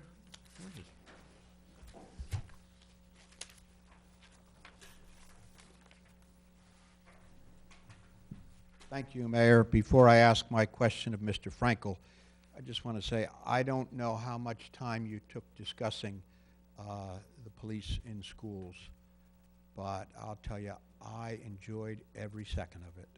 Sitting there, listening, it was obvious that you all cared, you had different opinions, you wanted to address it in different ways, you wanted to explore every facet of it, and that is exactly what I think that the mayor and council ought to be doing. And what I think you would be able to do every 2 weeks if you move the meetings to the agenda session, because this is the kind of discussion that used to take place when you met in 310 across the table. And I would urge you, and I'm going to urge you every time I come here, to do that, because I think it provides for better government, better decisions, better understanding, and better vetting of the issues. Now, my question for Mr. Frankel is under your report, sir. Item 2, authorization to appoint a real estate financial advisory service in relation to co-litigation. Can you please explain that? You cannot? I cannot explain it because it's for litigation purposes. I can't explain it. You can't explain what the real estate financial advisory service The service they'll will be provided to work up numbers that we need to talk to negotiation purposes. That's what it's there for. Okay. If I can add a little bit more light, obviously you know that Mr. Serenian's been working extremely hard and tirelessly on our COA litigation. One of the things that needed to be worked out is how many units we actually have to build, how many COA units were included and potentially not included. Ms. Gruhl is able to provide a lot of analysis, but there are certain things that she is not comfortable doing professionally and doesn't have the expertise to do. One of it is similar to what resident Steve had said, coming up with a pro forma report, finding out exactly how much it would cost a developer if we reduced the bulk standards, if we kept them at what they were in the settlement. We need to have an expert that's going to be able to analyze those numbers, going to be able to give us figures and tell us exactly what it's going to cost the municipality and what it may potentially cost the developer. So if you go into negotiations, you don't have somebody that knows all the info and we're sitting there twiddling our thumbs. This enables us to have an expert at our side that can actually hold a candle to a developer, and it was under Susan Gruhl's recommendation as well as Jeff Serenian's that somebody with this level of knowledge come in and assist us in our litigation. Excellent, very proactive. I think it's the exact right step. I want to compliment the council. I think the decisions you've made with respect to new attorney, to assist, be part of Mr. DuPont's team, the new planner to assist the borough, and this, I think they're good things. I think they're in the right direction. I just hope it's not too late because we're at the stage that we're at. I would just say, though, the original answer that, you couldn't answer the question, that kind of thinking is why we're in this mess, because we didn't know anything about this. Many residents didn't know anything about this until, as I said last month, about a year ago, and at that point, it was way too late, and there's a lot of information, as you just indicated, that could be shared and should be shared. The truth will set us free, and it'll save us money, too. So, I urge you, everything that can be shared with the public ought to be shared with the public. Public's not the enemy. Public's the folks sitting in the traffic and paying the taxes and doing all those other things. So I very much thank you for your answer. And I appreciate that the governing body is doing this. Are there any other questions? Yes. Janice Benedetto, 1 Thomas Avenue.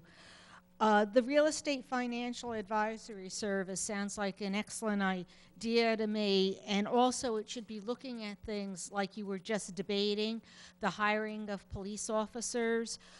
If you increase the population in this town by what is proposed by this COA situation, you not only are going to be debating police officers, but you need to look at emergency services that are provided by volunteers here. If you increase the population, you're not going to be able to deal with the fire department and medical ambulance squads that are on a voluntary basis. And, listening to the conversation and the debate was good, but it also, with the way I've seen things work over the months since I've started coming to meetings on June 26th, God forbid anything happens in this town, and it's all going to be on everybody's conscience, that it's going to take this meeting and that one's got to get together, and this is going to take weeks and months, and God forbid we could have deaths. Okay, then it's all going to be on everybody's conscience, and then I hope this was recorded tonight. And I hope the Board of Ed meetings are recorded tonight, because it is really, really wrong that we can waste so much money unnecessarily on incompetence and negligence. And, I applaud what you said about, lack of informing people, because I was one of the people within 200 feet that were not properly notified. Then I came to that first June 26th meeting, and we were told that you weren't voting on the ordinance, which was good, but it was because of we weren't properly notified. So it's really sad how government works. And it's sad if people lose their lives over it. Okay, and if, God forbid, like another resident is saying, there's only 4 police officers on in the evening. God forbid, you know, the time people have heart attacks is very often during the night. And God forbid somebody dies because we don't have enough officers on duty, or we only have a volunteer ambulance corps, or a house burns down, and you're increasing the population. It's ridiculous to think that if you put it up for vote for the residents, okay, who would not increase their tax base by a few dollars a year to protect? I don't have any kids. I don't have any kids in school district, but I would be willing to pay more to know that our kids are protected, that my neighbor's kids are protected. Okay, and the same thing, you're not thinking, and that should become part of the litigation. That's where this real estate financial advisory service needs to look at. If we increase our population, what do we need to do as far as the emergency medical services, fire services? What do we need to do as far as other more or less services provided, even garbage pickup and what have you? It's going to cost a lot, and some things are preventable and some things are not preventable. I've seen debates go on in this room over signs of a few $1,000s, and we shouldn't be debating the safety of our children. And looking at it, if you were the person at 3 a.m. who needs an ambulance and a cop could help with a defibrillator, if that was your relative, would you want there not to be adequate services as we increase our population? We need to look at things from that point of view. So this real estate financial advisory service and all of the motions and briefs being prepared for this co-litigation needs to calculate those numbers. Steve is very right that we need more information.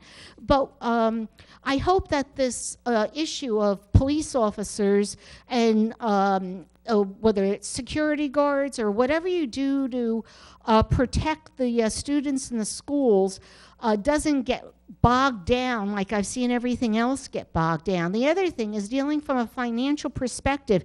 If you have a police officer at a high salary retiring, okay, you should be able to replace in the budget that police officer, not just with one officer, because there's a big difference in a salary starting at $50,000 or a person who's been in service for 25 years getting $120,000.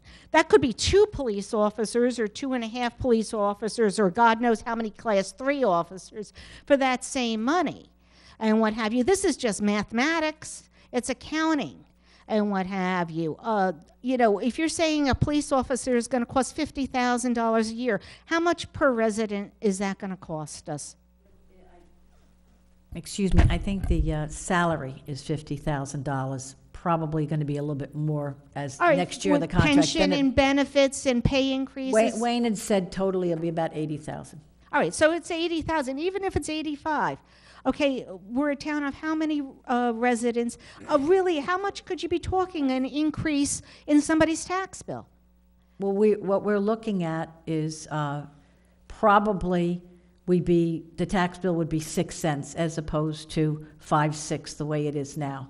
But you've also got to realize that we have caps that we cannot cross. We can only raise our salary, labor wages by 2%. We have a cap on the overall budget other than certain things. We are at 6.2, we would be at cap. That would be the maximum we could charge, is 6.2. All right, well, I think considering what's at stake. If you really are concerned about the kids, hiring a police officer in April, by the time they would be able to be out on the road, we'd be halfway through the next school year. If you want to protect the kids now and for the next school year, your best bet is to go with Class 3s because they're ready now. And we could get a hell of a lot more of them for what it would cost us for a police officer. Well, if that's the best way to go to put police officers in the schools, then that's what we should do and deal with other considerations in a long range, have a meeting and have lots of meetings type of situation. But considering the world environment right now, we need to do something now. Well, that's what I mean. Hiring a police Not officer to start the yesterday, academy in now. April, it's not going to help us. The other thing is, Sayreville's noted for having a horrible drug situation. Okay, and I hope, and I'm not aware of what the Board of Ed has or what the town has and what have you, but I know other towns put young police officers in schools undercover. We have a high opioid problem in this town. We have a bad reputation and what have you. I don't know what exists and I don't know what doesn't exist, but I hope we have some undercover cops doing a drug enforcement type of operation like other communities have. And I think you do. Can you answer that? Can we, The police. I don't know if we The police would came in want a to couple months answer ago and that. talked about it. well, actually, it could be a deterrent to young people. I'm knowing just that saying, there if could they be. have people undercover, I don't think I'm that's not the going to kind tell of you thing who we they should be are or talking where they Right, are, but but they it's exist. a good thing The if chief kids came. think that we. Janice. Yeah. So the chief came in, I think it was late last year because I was sitting over there, and he was speaking, and he was talking about the opioid issue, and he was talking about that there are undercover police officers throughout the town. He didn't say anything about the schools, but then again, I don't know if is an opioid problem in the schools, right? That's a data collection issue. Well, we've had a lot of deaths, okay? We've had a lot of Well, yeah, but I don't know overdose if those are deaths. school-age children. I tend to doubt it. I think they were people in their late 20s and early 30s, which is where the opioid epidemic in America is really striking home. But we know that heroin's extremely Well, I know cheap. they were recent graduates. But either way, I think what just to get to the core of the question here, what we were debating tonight, because I'm not sure you're quite asking the right question, is nobody up here is opposed to hiring more police officers. No, I'm just afraid it's going to take too long with how I've seen this government as Councilwoman process Novak work. said, I mean, there's a procedure that has to be followed, right? You can't just go out in the street and hire somebody like you hire a bookkeeper for your office, right? It's a process. But what we're debating tonight, and the answers that we want in 2 weeks, which this is how government works, is to find out what is more effective and what is more cost effective. Do we get these S3s? Do we get one more person? Maybe there's another solution that we're not even considering. But I hope it was apparent to you that we were working quite a bit tonight on debating what this issue that we only heard about this evening, right? Councilwoman Kilpatrick brought it up. We debated it. We said we'd like to get more information. We'd like to make a decision in 2 weeks. Unfortunately, that's as fast as we can do it. But we're going to do it as expeditiously as possible. So I just want to make that very clear to you. And Well, with the way I've seen how long it's taken appraisals to take and all these other things, okay, and some things that get discussed and discussed and discussed and discussed and nothing gets done, I don't think that we can afford to have this be one of those situations. And I think all of us agree with you. And we have a very diligent council president, and I'm sure she will move on this as best possible with all the rest of us. And we will get this done. We will make the decision that is best for the students in this town. I just don't know what it is because none of us do, because we don't have the data. But we hope to in 2 weeks, and then we can make an informed decision. All right. Well, the other thing is, though, if other communities are doing things quickly, how can they achieve goals? Janet? What are they Well, doing? Council President Kilpatrick was talking about what other communities were doing. Maybe she can expand on that. East Brunswick, the very next day, manned every single one of their schools with increased police officers. That was the very next day in less than 24 hours and maintained it. You can go online and you can read what countless other municipalities were able to do because they had the police force and the financial means in order to do it and the will to do it immediately. Sayreville's, we're different, we're unique. Janice, I think you're stating where my concern is. How quick do we move here, or how slow do we move here? How many meetings does it take to get something off the ground? I'm excited, though, because just by bringing to this council my desire to want to have an additional officer hired in the budget led to the first time a real discussion since 4 years ago came up about securing our schools and securing our town. And Steve is correct. I won't stop at this. There's far too many children whose lives and staff members and people, and our town cares. Hopefully it will keep moving. I will keep it moving as much as possible. But other towns were able to act immediately. And it frustrates me and it angers me and it worries me and it keeps me up at night knowing that we don't have the ability in Saraville to react immediately the way other towns do. And I want to be a town that is able to react quickly, but I would rather be a town that is able to act proactively. And maybe this will be the this will be what does this, you know, I'd rather be proactive. We are reacting right now to situations nationally, but, you know, hopefully this will lead to good conversations. I will once again reach out to Mr. Syak. I called him at the end of the week to sit down and have our committee sit down, security being one of the top out of the 4 agenda items. Again, you have a Board of Ed member here. I know that she cares. I know that this is something that they're, you know, interested in doing. So hopefully we'll be able to have that discussion and work together. Well, I appreciate that, and I appreciate your active discussion tonight about it. And I think that, like another resident mentioned, and I'm mentioning now, if you took a poll of the residents in the town, we would not be opposed to capping out the maximum real estate tax increase if it meant improved services and the safety of the children and the safety of the residents in the town. I think most residents would be appalled to know that there's only 4 policemen on duty. I don't think that's quite I think that at the lowest, it's 4. That is the minimum manpower, I believe, is 4 patrolmen. That's not counting sergeants or lieutenants. Well, I think that would be interesting information to have for the next meeting if somebody could provide it so that the residents watching this on YouTube or on cable channel 15 or 14, whatever it is, know what's going on. And that also might be good information when they get their tax bill to not, you know, to see the need for it and not to, you know, be complaining about it or unhappy about it. Thank you for the time. Okay, for the general public's information, I spoke with the police the day after the horrible incident in Florida.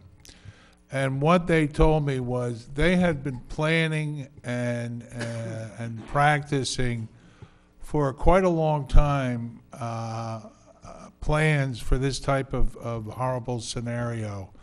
So Saraville was already far ahead of the curve. There was no knee-jerk reaction because the Board of Education and the Saraville Police Department already had it under control. You cannot go into a Saraville school without an appointment, without being escorted.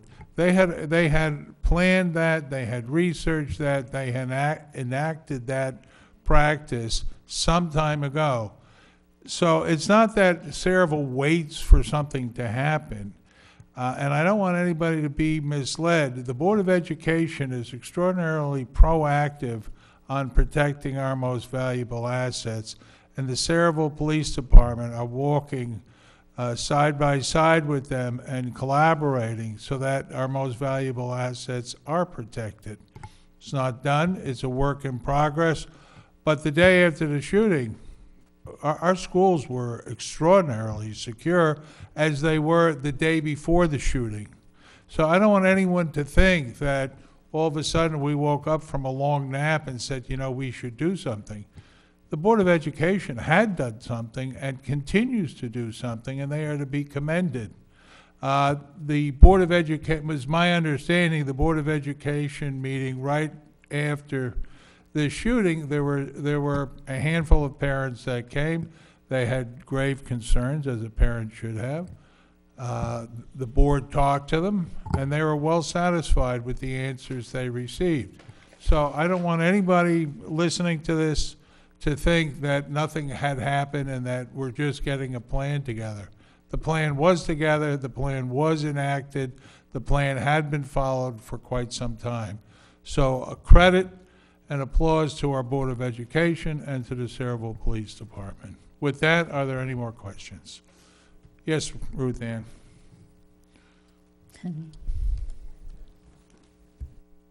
I stay up late. Ruth Ann Mahoney, 2 Gerard Place, Parlin. I I still am in favor of more police officers, also because the police officers many times need more police officers to help them.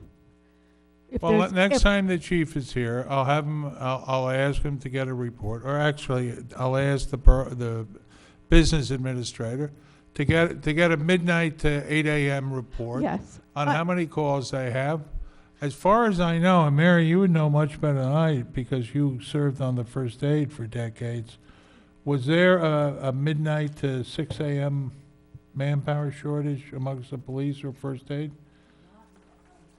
No, the times that we only, right now I understand we guarantee one crew during the day.